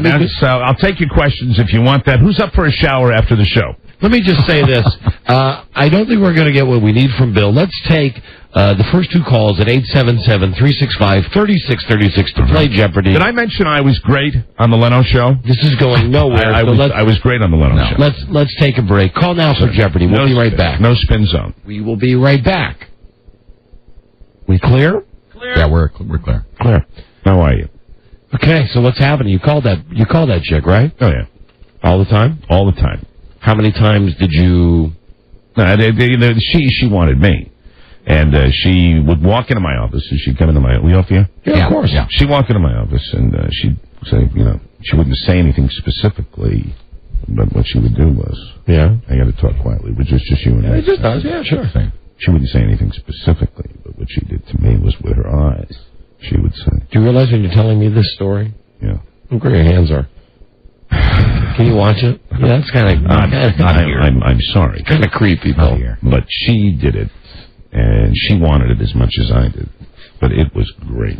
And what about... She was great. She'd say or scream, but no. She'd scream no, yell no, but it meant yes. Oh. I knew that no meant yes. What about... That business of no means no is not with her. She's...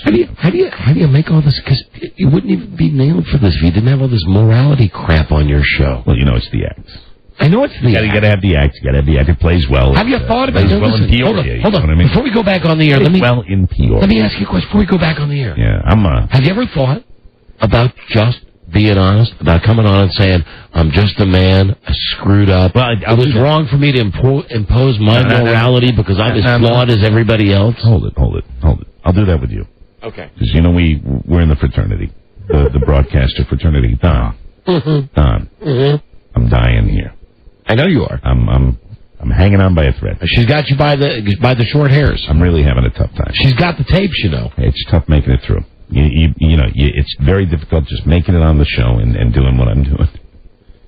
I don't want to cry, but they're really starting to make me oh my God. Well, now come on, you knew this was going to happen. Yeah, it's inevitable. Listen, when we go on the air, don't mention my VD. Because you're a fake newsman. All right, just look. Let me give away some, O'Reilly tote bags, and we'll go that way. But now let's hold on. Is it only VD? Yeah. Be honest with me. Well, I got shingles. I got the shingles under my arms. Oh my God. And they hurt. That's the stress. Ever since the stress. Now, here's the important. I got the bad shingles. Here's the important thing. Yeah. I want to make sure you don't do this. Yeah. Don't touch shingles. Then touch VD area. Too late, my friend. Oh wow. Yeah. Seriously, wow. I look like some sort of bad medical. It's gotta hurt. Gotta look like a burn victim. And whatever you do, don't tell them about me and Al Franken. Listen, what if I told you when we talk privately? Keep the secret, my love. Yes, my sweet. Okay. Are you going to go back on the air? All right, get ready to come back. I got to know. I'll take all the calls you want. Doesn't matter. What's the end run with this bitch? Are you going to settle it with her? What's the deal? I don't think there's a chance of that at this stage of the game. She's got you. She's got me. She's got you. Wow. So you're totally. That's it. You're busted. You're out. That's rough. Transferring most of my funds to the Caymans. Going to put the accounts offshore, and then hopefully surface on a local cable access show. And I've been talking with a guy named Gavin. Tom Aloysius Gavin. And listen, this whole thing. Have you heard anything from the Bush people? Like saying, get away from us. I'm the hot potato. It's the hot potato's going to be dropped. Are you really for Bush? Yeah. That's an act, right? It's I'm a little for. I'm a little out against him. I'm apolitical. I won't be voting. You will not. No. Why? No, it's all a mess. Have you ever voted? Never in my life. No. Why? It's all controlled by corporations. If you want to know my politics, it's probably hippie. Wow. Hippie. I had no idea. Yes, no, yes. Who cares? Same thing in politics. I got you. Thanks for talking. So listen, let me ask you something though. Yeah. That girl? Yeah. The Fox girl? Oh man. Worth it? Every bit. Worth $60 million? Wouldn't change the thing in the world. Okay, we're coming back. Let's get to see her belly shirt. All right, we're back. Oh, whoa. Coming back now. 2, and we're back with Bill O'Reilly from the O'Reilly Factor. Yeah, it's great to be here. So, Bill, everything's all set. Everything's in control. I'm going to be all right. Everything's going to be fine. We've got exactly 30 seconds before we have to hit a hard network break. And you guys do great work. I wanted to say that. You do great work. These accusations this woman is making, can you tell us right now, true or false? Everyone, a pack of lies. You spin, you conjure. I tell the truth on my show. Anyone that knows me, anybody that knows anything about me, she's a liar, and everything will be dismissed. It'll all come out in court. Gotcha. I'm confident. And do you have a message for Al Franken? I do. I'd like to debate him again. I'd like to get him on my show. We would have a very good discussion back and forth. The whole thing is... I heard you're friends with Al Franken. Well, I think he's a friendly guy. I think he's somebody who has some interesting things to say. He's wrong. But I look forward to, debating him. And here's an O'Reilly dish rack for you. Let's play the game now at 877. Low budget Jeopardy. 365. Yeah, I've enjoyed it quite a bit. 36. Hope I'm not interrupting. We need 2 callers really now enjoy the game. to play the game. It's a lot of fun. Be right back. No problem. The Don and Mike Show. Have a happy abortion for Christmas. The Don and Mike Show. the #1 radio show in Toronto, the Don and Mike program. All right, we're back with fake newsman Bill O'Reilly. Yeah, I just want to say I'm having a great time, and I want to thank Don personally, and you're a good guy, and you've given me a fair shake, and I'm going to send you a no spin can opener. Thank you and your whole staff, especially Rob Spiewak, who made me feel so comfortable coming in here. I think it's great. I think I'm having a great time. Before we play the game, I know Beth Ann McBride. I know you wanted to speak with her. B.A. McBride, Bill O'Reilly. Yeah. What say you, B.A.? What say you, Mr. O'Reilly? I say moments till the close of business day, and maybe a later phone call. I will give you... Beth Ann, are you with me? Here's what I'm going to do. Yeah. I'm going to give you my phone number at my hotel, and then have you call me later. You think we could work that out? Now listen, Beth Ann, first of all, before you answer, just remember, I'm going to send you a No Spin Zone cuticle pusher. We're going to be sending that to you very soon. But all I want you to do, it's real simple. I'm going back to the hotel. We don't have to have any personal contact. Just call me later on. B.A. McBride, what say you? I really don't think it would be a good idea. Right. Okay, thanks a lot. I get your code word. Thanks a lot. Okay. Bye-bye. Rob, you'll get that number to her? That's fantastic. Don't forget us. And who's looking out for you, Teapot? To you, Rob Spiewak. I'm glad that you got her secret message when she said no. Yes. My boxers are unusual. What say you, Donnie? You've been a good guy. Yeah, you've been a real good guy. I'm going to send you the queen-size Bill O'Reilly lace dust ruffle. Let's play the game, Bill. This is Low Budget Jeopardy. We've got two people, a girl and a guy. First of all, from Fairfax, Virginia, let's say hi to a systems administrator. Rob Williams is on the line. What say you, Rob? Hi, Rob. Hey, Lord Quizmaster, Mr. O'Reilly, how are you? And now entering the studio is our lovely lady. She's from Porterville, California. Let's say hi to a bookkeeper. Her name's April McLaughlin. Hi, April. Hi, guys. McLaughlin. McLaughlin. As in the McLaughlin group. Exactly. I apologize. I read it like it was on the paper, and I got it wrong. As an Irish guy, you should know, Bill. I should McLaughlin. And, yes. This is a No Spin Zone, and I'm going to send you the No Spin Zone trail mix. What do you think of that? That's great. Thanks so much. And now entering the studio is the host of Low Budget Jeopardy. Let's put our hands together. Welcome to Alex Trebek-Geronimo. What say you, Donnie? Thank you, Bill. Oh, hold on, I'm getting a note from the back room. Tell her that's not wise. Just go tell Beth Ann it's not wise. You're just kidding around.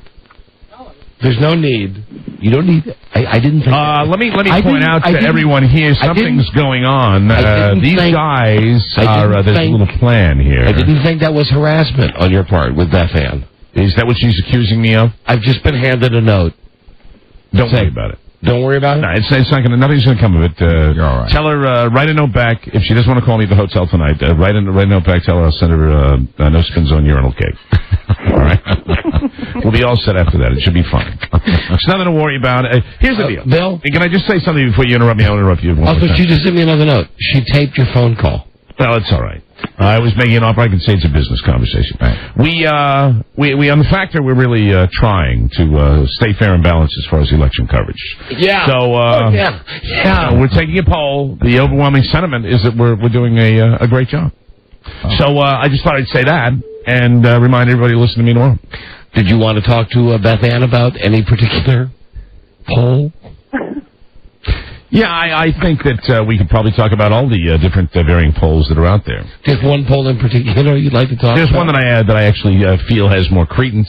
It's my own. Your own poll? My own poll. Your own poll. That's right. Bill O'Reilly poll. Seriously, she'll calm down. It always starts that way at first. Send her a Who's Looking Out for You ladies razor. All right, here are your categories, Rob and April. Here you go. Your categories are, hey, the Red Sox win. Guests this week. Can I just say something before you move on as I interrupt you one more time? Sure. I want to welcome BillO'Reilly.com Platinum member Paul Gorgie. Always a pleasure. He's a great guy. Yeah. And we're happy to have him as a Platinum member. He's got himself a Platinum membership. Sprayed on tan, you know. Sprayed on tan, okay with me. I prefer the Yankees. Guest this week on the Don and Mike Show. That's your second category. Good category. Good cross promotion. What say you, Donnie? Republican, Democrat, or other. Well, we're fair and balanced on the factor. Which is faster? And which is faster? That's the category. Yes, category that you have on your in your game. That's right. And speak the language. Speak the language. That's speak the language. Something near and dear to my heart. So here are the categories again. Categories again. Hey, the Red Sox win. Red Sox win. Guest this week on the Don and Mike Show. Yes, on the Don and Mike Show. Republican, Democrat, or other. What kind of guys? Which is faster? And speak the language. And I just before we proceed, can I just interrupt briefly? Sure. I just want to say that is it's a Caesar's Palace sweater that you're wearing today. Yeah. Yes, it is. That is hot. Wow. What say you about my little ensemble? You like my gray sweatpants and my O'Reilly Factor T-shirt? Yeah, but why the sweatpants? Sweatpants. I know easy access. Sweatpants allow breathing room, freedom of movement for the special parts. April, we'll start with you. Okay, I'd like speak the language for one, please. Speak the language, all right. Let me see. Oh, these are true facts now. In the world of the WWW, the Internet, on the entire Internet, this is the #1 global online language. Wow. Yeah. Sorry. Now, Rob, April McLaughlin, she kind of punted that. When did she change to steel? What is English? Right, English #1. Yeah. April. Don't overthink it. Okay. All right, Rob, you are in control for the next question. What say you? Speak the language for two, please. Outside of Germany. Hi, Rob. This is the country with the most German language speakers. What is Austria? Correct. $2. We got a smart guy who's here. Rob, select again. Speak the language for three, please. Outside of Mexico, this is the country with the most Spanish language speakers. What is Brazil? Negative. April, chance for you to take control, honey. What is America? No. You would think. Yeah. Nope. America's #6. #2 is Colombia. Colombia, I knew it. I would have answered that, but I wouldn't want to spoil the fun. What's that? Didn't you meet a chick one time in Colombia? Bali. Oh, it's Bali. Yeah. Thailand women are beautiful, and the Norwegians are amazing. Did you meet a little? Watched movies. Did you watch little porn movies? Did you meet a little brown woman when you were from Bali? Yeah, she was amazed at something about me, but I can't talk about it. Standards and stuff. The Democrats want to hoodwink you. Okay, Rob. Select again, Rob. What say you? Hey, the Red Sox win for one, please. Okay, he's the Red Sox with the lucky midget. Who is Pedro? $1 for you, Rob. Select again. What say you? Hey, the Red Sox win for two, please. Last time the Red Sox won a World Series. What is 1920? Oh, now, Rob. All right, I know it too. I know it. Well, just quiet. Now, hold on. Hey, shut up. Shut up. April? Hey, April. What is 1956? Wrong, April.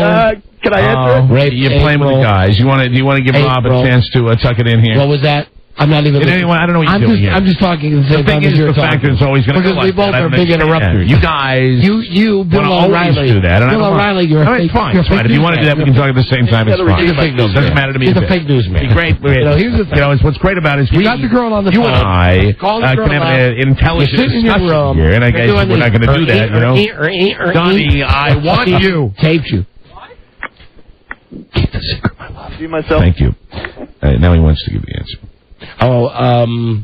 He was wrong on that. Right? He was 1918. Yes, 1918. All right, Rob, what say you? Select again. Hey, the Red Sox win for three, please. The last time the Red Sox were in the World Series. What is 1986?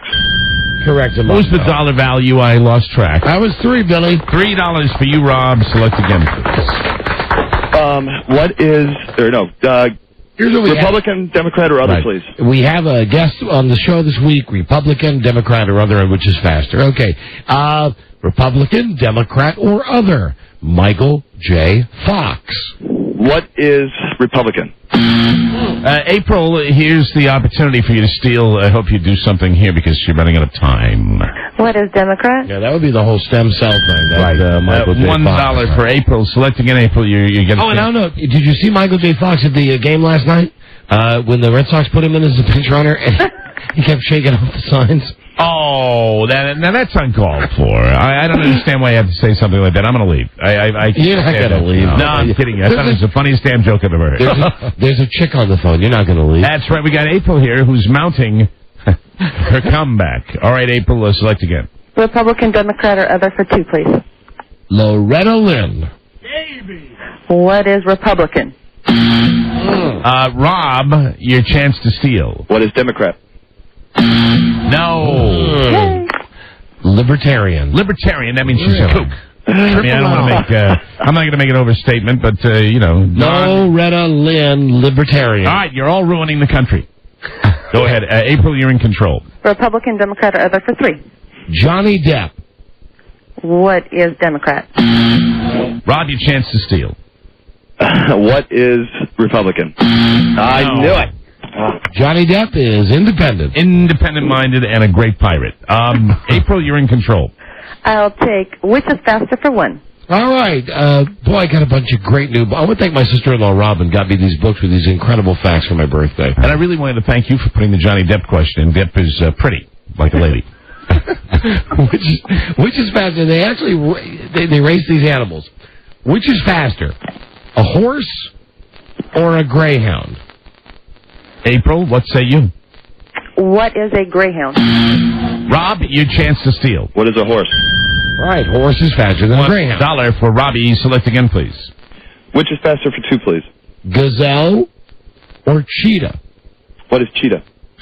Correct. $2. Which is faster for 3, please? Antelope or Mike O'Mara leaving the building after the show? What is antelope? No. Pretty softball question there, Rob. April, your chance to steal. What say you? What is Mike O'Mara leaving the building? Thank you, April. Excellent question. And is it a Norwegian antelope? That's what I want to know.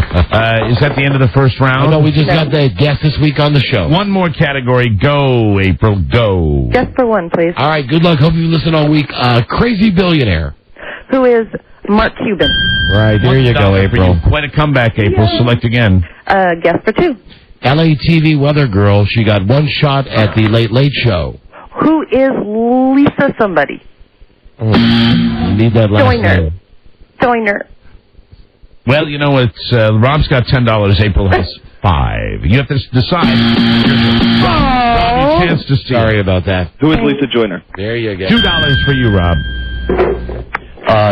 Guest this week on the show for 3, please. All right, finally. Good luck with this one. Crazy man from San Francisco who wants your money for his projects. Remember this guy's Bill name? O'Reilly. April, your chance to steal. Last question. It's a pretty funny answer. Well, no, what Rob is saying is that, that I want money, and I think we all do. Rob, April, sorry, your chance to steal. Sorry, I don't know the guy. No, that's him. No. I had to call Beth Ann today and say, what was that guy's name? Is Michael Horowitz. Michael Horowitz. Out of San Francisco. Horowitz. Kind of a con guy, a guy that's, trying to do your little bait and switch. I wouldn't buy it. That's just me. Gotcha. That's the end of the first round of Low Budget Yes, it Jeopardy. is. We gotta go. We gotta move. We gotta go. We gotta rock and roll. Gotta go. Okay, who's got what here, Bill? We got Rob with $12, April with 5. And I just want to say one thing. Like to welcome another Platinum member, BillO'Reilly.com Platinum member, Mr. Michael Hughes.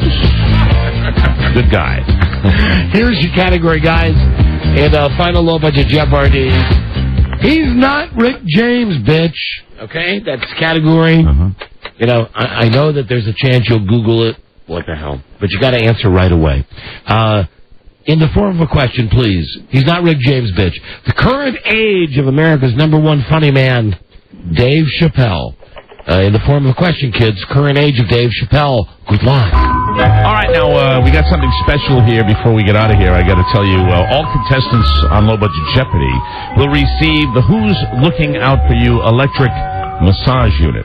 Thousands of tiny electric impulses vibrate through this pear-shaped unit and offer you complete relief from all of your aches and your pains. And when you get the massage unit, I will throw in, as a BillO'Reilly.com Platinum member, a Factophone cozy and some genuine Bill O'Reilly paper towels. Now back to final Low Budget Jeopardy with Alex Trebek Geronimo. lot of crap, don't you? Well, yeah. It sells. And we want to go to... We're going to go to April. What say you, April? April, he's not Rick James, bitch. It's the current age of everybody's favorite, Dave Chappelle. What is 36? Which is wrong.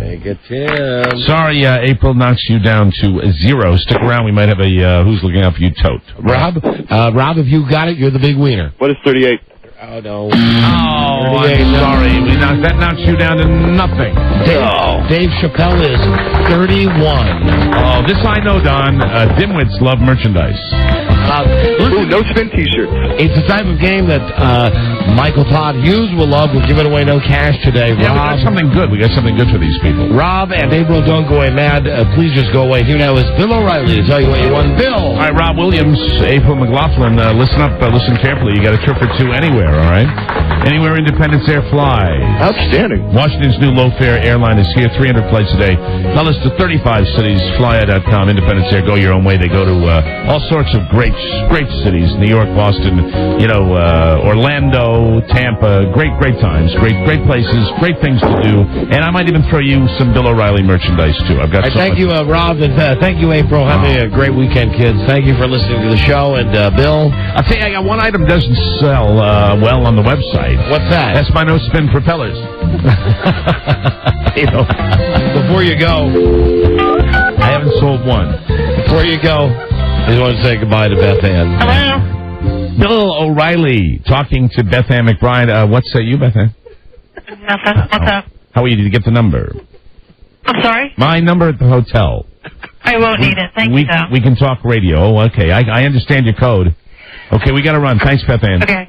All right. What's that code again, Also, Bill? my Bill O'Reilly beanie with the propeller doesn't sell. What's that code with Beth Ann again? The code is no means yes. Something all you young guys would do well to remember. I'll be in the Liddy suite.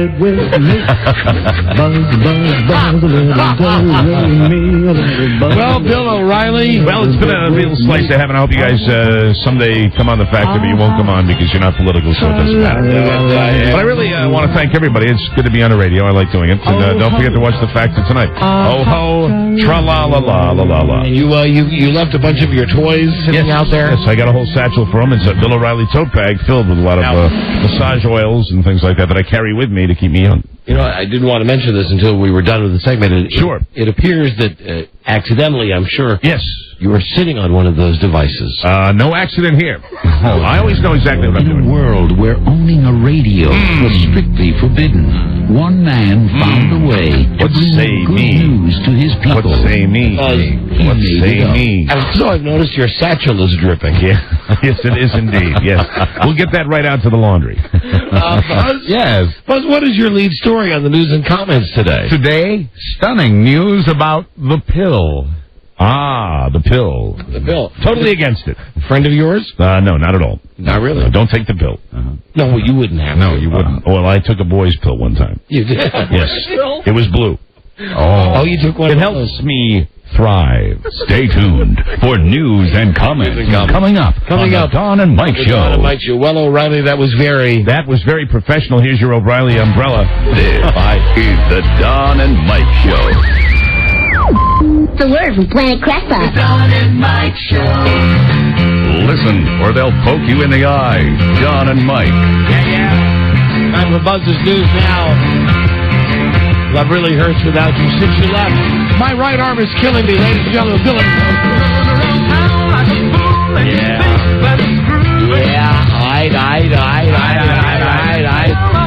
Buzz and the news show. Hi, Buzz. Hi, Buzz. Hi. Oh, hi there. Hi, Buzz. Brought to you by Verimax, the world's #1 sexual pleasure performance enhancer. Verimax. #1 because it really works. Someone called for a doctor? Doctor developed, clinically tested, and patented.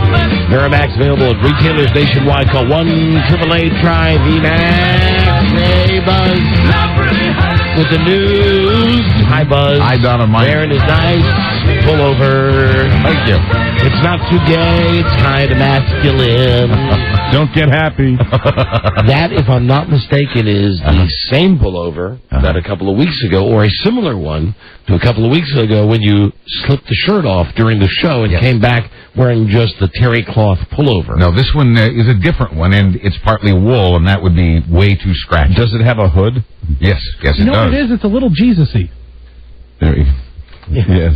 You know, it's a little Jesus-y. It's a little M&M-y. Yeah, it is. You know, it is, and it's a little queer eye for the straight guy. It's a little everything. Yeah, a little it is. of everything. And you know, who am I to talk? A little bit country. Who am I to talk? Look at this. Yeah, you're wearing your. You both look like you'd be a couple of apostles. This blouse that I'm wearing from Caesar's Palace. That kind of cable knit. I know. It's, you both look very apostolish. But here's the thing. I've had this shirt. My wife bought it for me 5 years ago. I've never been able to wear it. It's small. Because I was too fat. So now I wear it. I put it on today, and I go, first thing I thought was, I look like Buzz. That's good. Wearing a blouse. And despite appearances, we're just friends. Keep your secret, myself. Oh, that's right. Stop it. All right, Buzz, news. Yes, the latest research is out, and it says the birth control pill for women is not only safe, it can help avoid heart disease and stroke. It's the same government study that told millions of postmenopausal women that hormone therapy increased their risk of breast cancer. Yeah, I see fish. This study says the birth control pill made you laugh. and the birth control patch also are a kind of hormone therapy, but do not increase the risk of breast cancer. The researchers learned something else about the pill, though. Most women who stop taking it notice a difference in their love lives. They're more interested, and it ends better. They've discovered, the researchers have, that giving a woman more testosterone also increases her interest and her results. Too much testosterone, however, can lead, they say, to an increase in facial hair. Yeah, right. Go, back, go. Yeah, I went off the pill there. I had too heavy a beard. How are you there? Oh, feel like making love tonight? Oh, man, let's eat some brats first. Come over here and shave me. And I don't mean that way. I mean, shave my face. That's right. Let me borrow your razor. Shave my face. Oh, for Brett. These hormone studies are timely because tonight America takes the big sex quiz on ABC's Primetime Live. How do you make a hormone? How? Yeah, kick her when she doesn't pay you. Bada bing. The recently troubled network is on a rating. Just, weight room modification, man. Too much testosterone. We in the middle. Hold on. This is our great testosterone tape. Yes. That's big word. That's big word. That's what happened. What's that word again? Testosterone. Yeah, all that big stuff. At home said testosterone. Yeah, see, now he got a little Princeton, I guess he went to school at. I don't know. I went to Savannah State, you know what I mean? So we talk real illiterate at Savannah State. That sounds like us just before the show. This is ghetto-licious. So, the big sex God, I can't do this. tonight on ABC. Now, the recently troubled network is on a ratings roll with Desperate Housewives and Lost, and it hopes to keep up the momentum tonight at 10 Eastern. The sex survey was taken by the ABC News polling unit, which normally dedicates itself to politics. ABC, by the way, has decided not to carry the Miss America pageant for the first time in 8 years. Let me just say to that, BFD. Amen. ABC was the first to carry the show, which is now outdated even with its new reality TV elements and the introduction of the skimpier bathing suits. The network now knows it can do better, however, with Desperate Housewives and tonight's sex quiz. Oh, and I have to mention that before the Red Sox game started last night, while I was watching, I know we don't have the tape, new and improved Joker products, Jeannie's Alaska. I was flipping around and I saw that show, Biggest Loser, at least the beginning of it. Right. The one with all the fat people trying to lose weight. With Carolyn Ray. And no, Rob, no. I mean, he's a loser, but it's not that kind of loser. Yeah, and you'd have to throw lovable in there. These are big fat people, and I just saw the beginning of the show because I didn't want to miss the ball game. Right. But the beginning of the show was Caroline Ray, who's kind of fat herself. Right. Standing in front of all these people who are really fat, and they had a table, I'm not kidding, a mile long that had every type of food that these people love. That's just cruel. And the one guy, and they knew there would be one, there's like 15 contestants, like all these reality shows. One guy goes right up to the table, starts just putting donuts in his mouth. Wow. This is as they're beginning to start their challenge. So they didn't tell him why the table was out there, or that it was a test or anything? It wasn't even really a test. It was just they're saying this is the food you're going to be giving up, and they wanted them to look at it to get the dramatic. And they were hoping that there would be somebody dumb enough to eat, and sure enough, he did. And then I flipped. Did he look like he was enjoying himself? He ate the entire donut in one bite. He was one of those guys, like Robbie when we were down in Memphis, when you were popping them in your mouth where they're coming out Krispy Kreme. You can do that with a Krispy Kreme. One last moment of pleasure. The very last thing that I saw on this show was the tribal council meeting, the weigh-in, where you've got the people on one team and the people on the other team, and how much weight have they lost during the week. Okay. This is so humiliating. And listen, I weigh 211 pounds. I still think I'm fat. I used to weigh like 288. I'm still fat. I feel for these people that are getting up there on this show. Now, they signed up for it. But when they sign into when they get the part where they're going to do their weigh-in, they step on a scale that looks like a treadmill. And there is a screen on top of them that is as big as a Jumbotron. Wow. There are plasma TVs to either side of them. And the number on top is the weight when they entered. So and they make them take their shirts off when they get weighed. Wow. Now, for the women, they can wear sport bras or whatever. Right. But you got to take your shirt and your shorts off when you get weighed. There you go. Give yourself the advantage, and also that way you can just see the folds and folds. Right. So this one guy gets up. It's like his team is losing by 20 pounds. And they're thinking if this guy has lost at least 20 pounds. And they're talking to the guy, and he said, I didn't know that they were going to be putting my weight up on that gigantic screen. So the guy walks up to the screen, and the number is something like his beginning number, 388. And I mean, the numbers are as big as they are on the walls at Yankee Stadium where it says how many yards to go out. Anyway, guy lost something like 22 pounds. Team won. So then you have all of these fat people in slow motion jumping up, jumping for joy because what do they win? And happy. Well, they win the chance to stay in the house. Oh, so they kick people out if they don't continue to lose. Yeah. So now, how cruel is this? Exactly. Cruel, yeah. Here's the thing. At the end of the show, they say from the blue team, which lost, they said, well, the one of you that lost the most weight this week is safe. Let's see, who lost the least amount of weight? Oh, yeah, Fatso. Incidentally, you're off the show. Wow. Ouch. I don't know if the show is going to catch on. I only saw it for 5 minutes during the breaks of the baseball game. Has some potential. And do they assist these people in losing the weight? Yeah, I didn't watch enough of it, obviously, because the game was on. They have a 24-hour workout center, and they had, personal trainers, and the goal is to lose all the weight. But they were loving it when the guy ate the donut. They were loving it when and they didn't tell these people when they were going to get weighed in that they had to take their shirts off. Probably didn't tell them when they were going to be on camera either. Of course not. Anyway, it's the biggest loser. And that Carolyn Ray is big and fat, too. I didn't know she was big and fat either. How much is she supposed to lose? I think she actually, over the course of the show, she lost something like 50 pounds or so. Oh, really? Okay. Well, very good. So, anyway. Incredible! Well, the hormone study is out. The big sex quiz is on TV tonight. But there will be no sex for people who don't vote if this campaign succeeds. Oh. Hi there. John Kerry. Hi, John. Young adults could decide this close presidential race. And what motivates young adults? Sex, or the lack thereof. There's now a website, votergasm.com, urging potential hookups to withhold the goods from non-voters for 1 week after the election. God, I can't do this. There are several levels upon which a web visitor can make this pledge, all the way up to having sex with someone who did vote to reward them. Critics say stunts like this cheapen and degrade the political process. Like I said, the way to get the attention of young adults is with sex.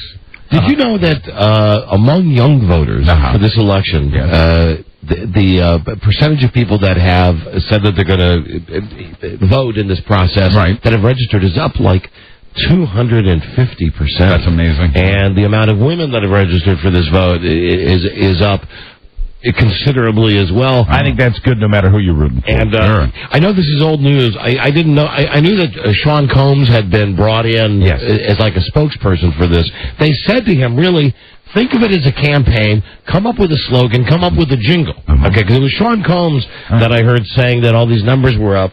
And I had no idea. This is not a joke. You know what the slogan is for kids? I mean, not kids. What is it? 18 to 35? What? Vote or die. Vote or die. I like that. And they went with that, and he said, I don't mean vote or I'm going to kill you. No, of course not. What I mean is... His bodyguards for that. Thank you.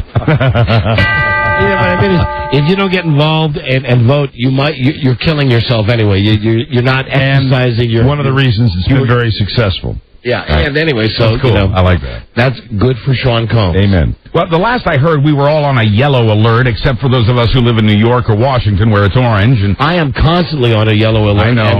And it's a different thing, though. And frankly, you haven't gone to Code Orange today, have you? No, I haven't. But boy, oh boy, these long breaks and all this soda pop, I'm really on Code Yellow. I think Rob's going to have a Code Orange tomorrow. Yeah, I might. Well, even though some of us know that orange means elevated, what does elevated mean in terms of what we should or shouldn't do? Oh, Buzz, you've never seen my blood pressure. What does orange mean, Buzz? Oranges, oranges. Who cares? Oranges, oranges. Who cares? Oranges, Witchy oranges. poo. Who said? There ain't no rhyme for oranges. Oranges, oranges. There's another one. Oranges, oranges. There's another one. Oranges, oranges. There's another one. There ain't no rhyme for oranges. All of this was just an entertaining ramp-up to the news that John Kerry says he will dump the color-coded terrorism warning system. He says he realizes people are laughing at it. He tells Rolling Stone magazine he'd come up with, quote, a more thoughtful way to alert America. In a campaign speech yesterday, the president responded by saying, quote, you cannot win a war when you don't believe you're fighting one. Mm-hmm. Well, let's just finish the oranges. Yes, let's.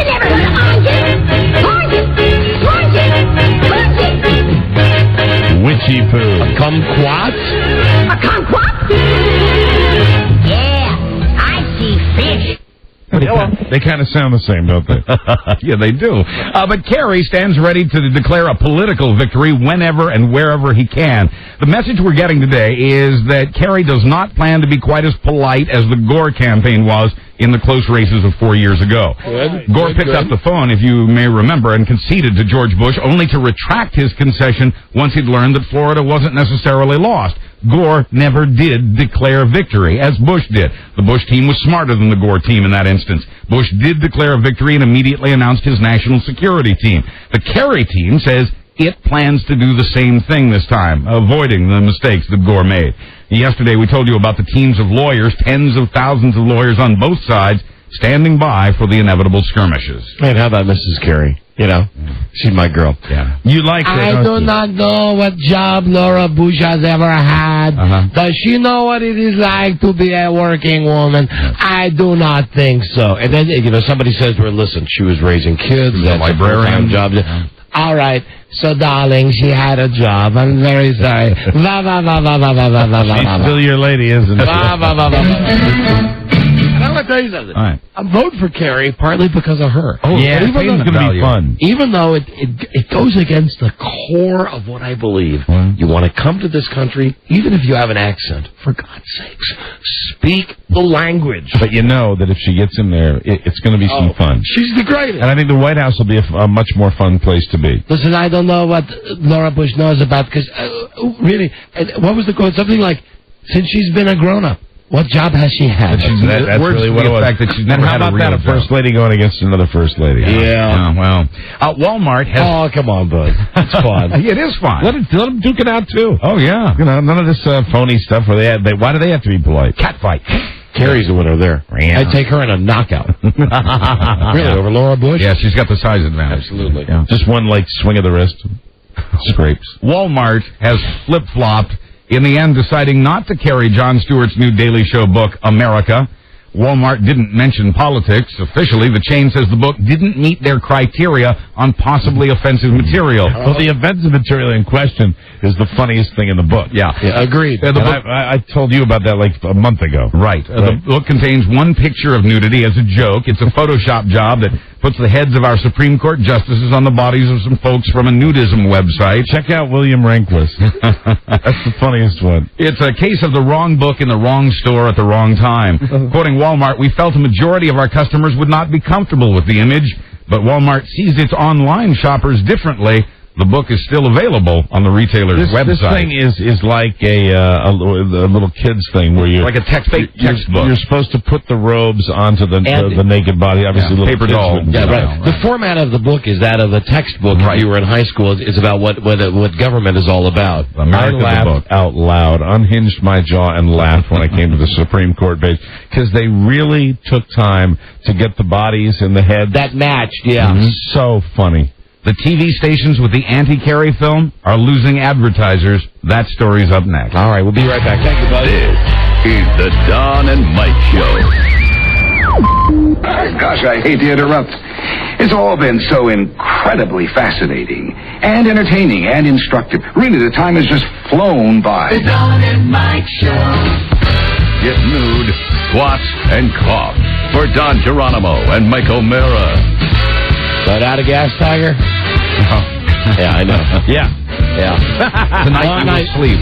Yeah. Long night last night. I'm long looking night forward to it. Night before last night. Long night before that. Yeah. I 3 long nights in a row. I crave the sweet caress of the mattress. Yeah. Hello, my sweet. Hello, my Sweet dreams, my sweet. Hello, my sweet Craftmatic. Okay. I know. Sweet. My sweet. Close your eyes, my sweet.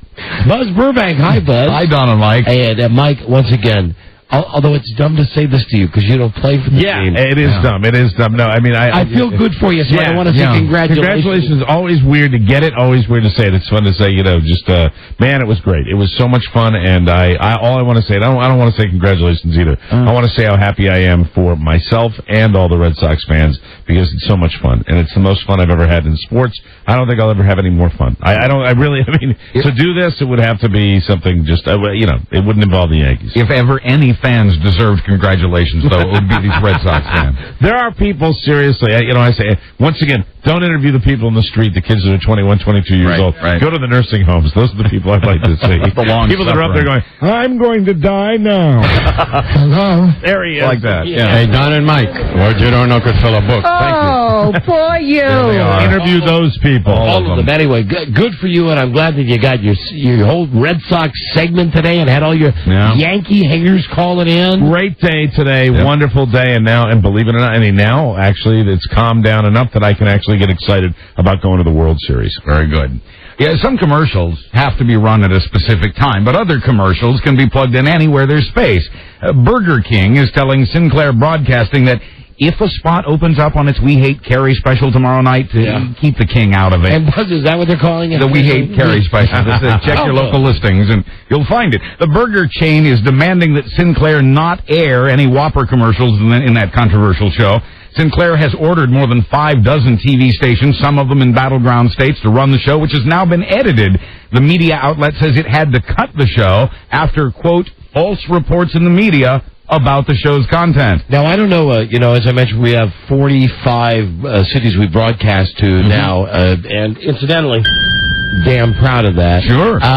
I know one of the markets where Sinclair has a station is Baltimore. I believe it's the Fox station. That's where they're headquartered. Channel 45. Right. So, if this was done on the other side, it would be, they'd be raising holy hell. It should be raised, no matter what, and I can't believe that this is happening. I mean, it borders on propaganda. Thank God we don't have a country where one company literally owns all the media. I wonder how many of these Sinclair stations are Fox affiliates. Like, I know Channel 45 in Baltimore is Fox, which of course is Rupert Murdoch, which is Fox News. All this goes all the way back to famous right-winger Captain Chesapeake. He started it, yes. That's right. But they also have ABC, NBC, and CBS stations in their chain as well. Do they really? Yeah, they do. Now, what happens if one of these stations says, God forbid that they ever really do say this, but what if they say, we have a right to uphold community standards and protect our license? They get fired, like the guy in Baltimore. Yeah, ask the guy who was their Washington bureau chief I saw him on CNN. Oh. Yeah, he got canned. So all the other people are just going to sit on their hands tomorrow night. So but they have edited the special, and they say they've done that. They've made these cuts after threats to Sinclair's advertisers, executives, and stockholders. It really seems. I hope that guy has some recourse because. Isn't there something illegal about firing a guy for his politics? Yeah, I think that's right. Except, well, the whole thing is politics. Yeah. I mean, I guess they have the right to say it's our dime, it's our sandbox. Right. We're going to run what we like, and if you don't like it, He criticized it. Yeah, pound sand. Yeah, that's true. Bill O'Reilly. That's why we should go back to the plan that I originally talked about 2 hours ago. That's right. One president who's like a CEO who handles all the America and the world affairs. Another guy who's his right-hand man. And then for everything else, Bill Parcells. The checker. Look for the Donnie Doctrine on the ballot 4 years from now. And Parcells, his only job would be fix America. Fix America. Yeah, what you're doing is you're just hiding it. You want Bill Parcells to be president. Well, in this shadow government, in this puppet government, yes. Yeah. It would all be run by Parcells, except he could not dye his hair blonde. And he couldn't wear those too tight shirts. No, he couldn't. To make him look like Dick Cheney's daughter. Absolutely. Bill O'Reilly. Oh, there I go again, bringing her up. Bill O'Reilly's essentially telling his accuser to put up or shut up. Put up or shut up. O'Reilly's lawyer is demanding to see the notes and tapes that Andrea Macris supposedly made to back up her claim of sexual harassment. The tapes, which may or may not exist, may or may not have been made legally. So O'Reilly's lawyers are also demanding the tapes not be destroyed. For Macris, the tapes could implicate O'Reilly. For O'Reilly, his lawyers hope to prove the tapes mean she was plotting to extort the talker out of $60 million. But here's the thing with O'Reilly. If he didn't get on his show every day along with all the other pablum and preach this crap about you got to live your life the way I live my life, you always raised Catholic, all that other crap, this would just be something people would go, well, all right, he got caught. It happens. That's why. But because he comes from such a high moral ground viewpoint, correct. That's why people are after him. Unless something, which is why I say, Bible be damned. Do whatever you like, people. Go ahead. Procreate, riot. Sure. Do whatever you want. Yeah, that's still not going to keep people from recording you when you're doing that nice, sweet stuff. Nice, sweet. Unless something or someone saves it, I'm sorry to report that America's airline industry will go belly up within a year. Things have gone from bad to catastrophic. I love when you mention your belly, my sweet. Yesterday, 3 of the top 4 airlines announced heavy third-quarter losses. American says it went from a $1 million profit in the third quarter a year ago to a net loss of $214 million, and the airline says expects to do significantly worse in the fourth quarter. Delta, our third largest airline, is teetering on bankruptcy. Its third quarter losses tripled from $164 million to $600 million. And fourth-ranked Northwest says it's gone from a $42 million profit a year ago to a net loss of $46 million. Your free can of soda is not half full, it's half empty. Wow. I was just going to say that, Buzz. Yeah. I was just going to say, would it kill you? Do you think people... it would kill them. Do you think people might go back to the airlines if they knew they were going to get that full can of soda pop? Well, you know what? Do you think maybe it's time to rethink the way we fly in this country? And after you get beyond the security, that maybe they have to think about doing things that are going to get people back and make it a pleasant experience? You know who can make this happen, Mike? Who's that? President Parcells. President Bill Parcells. Mm-hmm. In sports, the Yankees-Red Sox rivalry went a little too far in Wilmington, Massachusetts yesterday. A group of baseball fans were on their way home after a night of watching the game and drinking. Police say the gunfire began inside a minivan during an argument over which is the better team. The Yankees fan won that game by firing 7 shots, but lost the series by getting arrested. And one Red Sox fan is no longer with us. Oh, dear. And finally... C.O.B. Oh, dear. Cost of business. Yes. In Confluence, thinning of the herd, perhaps. I don't know. Well, yes, thank you, Bud. In Confluence, Pennsylvania, a 43-year-old man is facing charges for shooting his girlfriend. She backs up his story that he'd actually pulled the handgun to kill a mouse. But wait, I can top that. Okay. In Amsterdam, a 42-year-old German man has been arrested on animal abuse charges. Why? What? Police say he had stuffed a live Shetland pony he had just purchased into the back of his small hatchback sedan. Oh, hello. Okay. Oh, sorry. No, go ahead. No, I don't. What? All right. Good night. I'm Buzz Burbank on the Don and Mike Show. Sorry, we're out of time. No. I wasn't screwing with you. There was a problem with the board. Mike's mic went off for a second. Mike was looking at me like, normally I'm very quick with the signals when that happens. Well, that time I was not. Listen, that's it. We got to go. Have a good night tonight, Mike. Thank you. Enjoy yourself.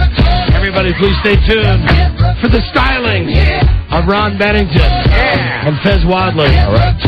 Ron and Fez coming up next on WJFK, also on Live 105 and in Tampa Bay on WBZZ. We got to go. We'll see you tomorrow with the new episode. Our thanks to Leon Redbone. Yeah. And LeonRedbone.com. I guess. Good day to you, sir. Good day to you, sir. Good day to you. Good day to you, sir. And you? What do you love? Love a soda cracker. Well, I keep telling you a saltine. No. Okay. Back to front. Till we meet again, this is Sammy Davis Jr. saying, be kind, be nice, and I hope the next performer has the pleasure of having as nice an audience as you've been tonight. And let me leave you swinging.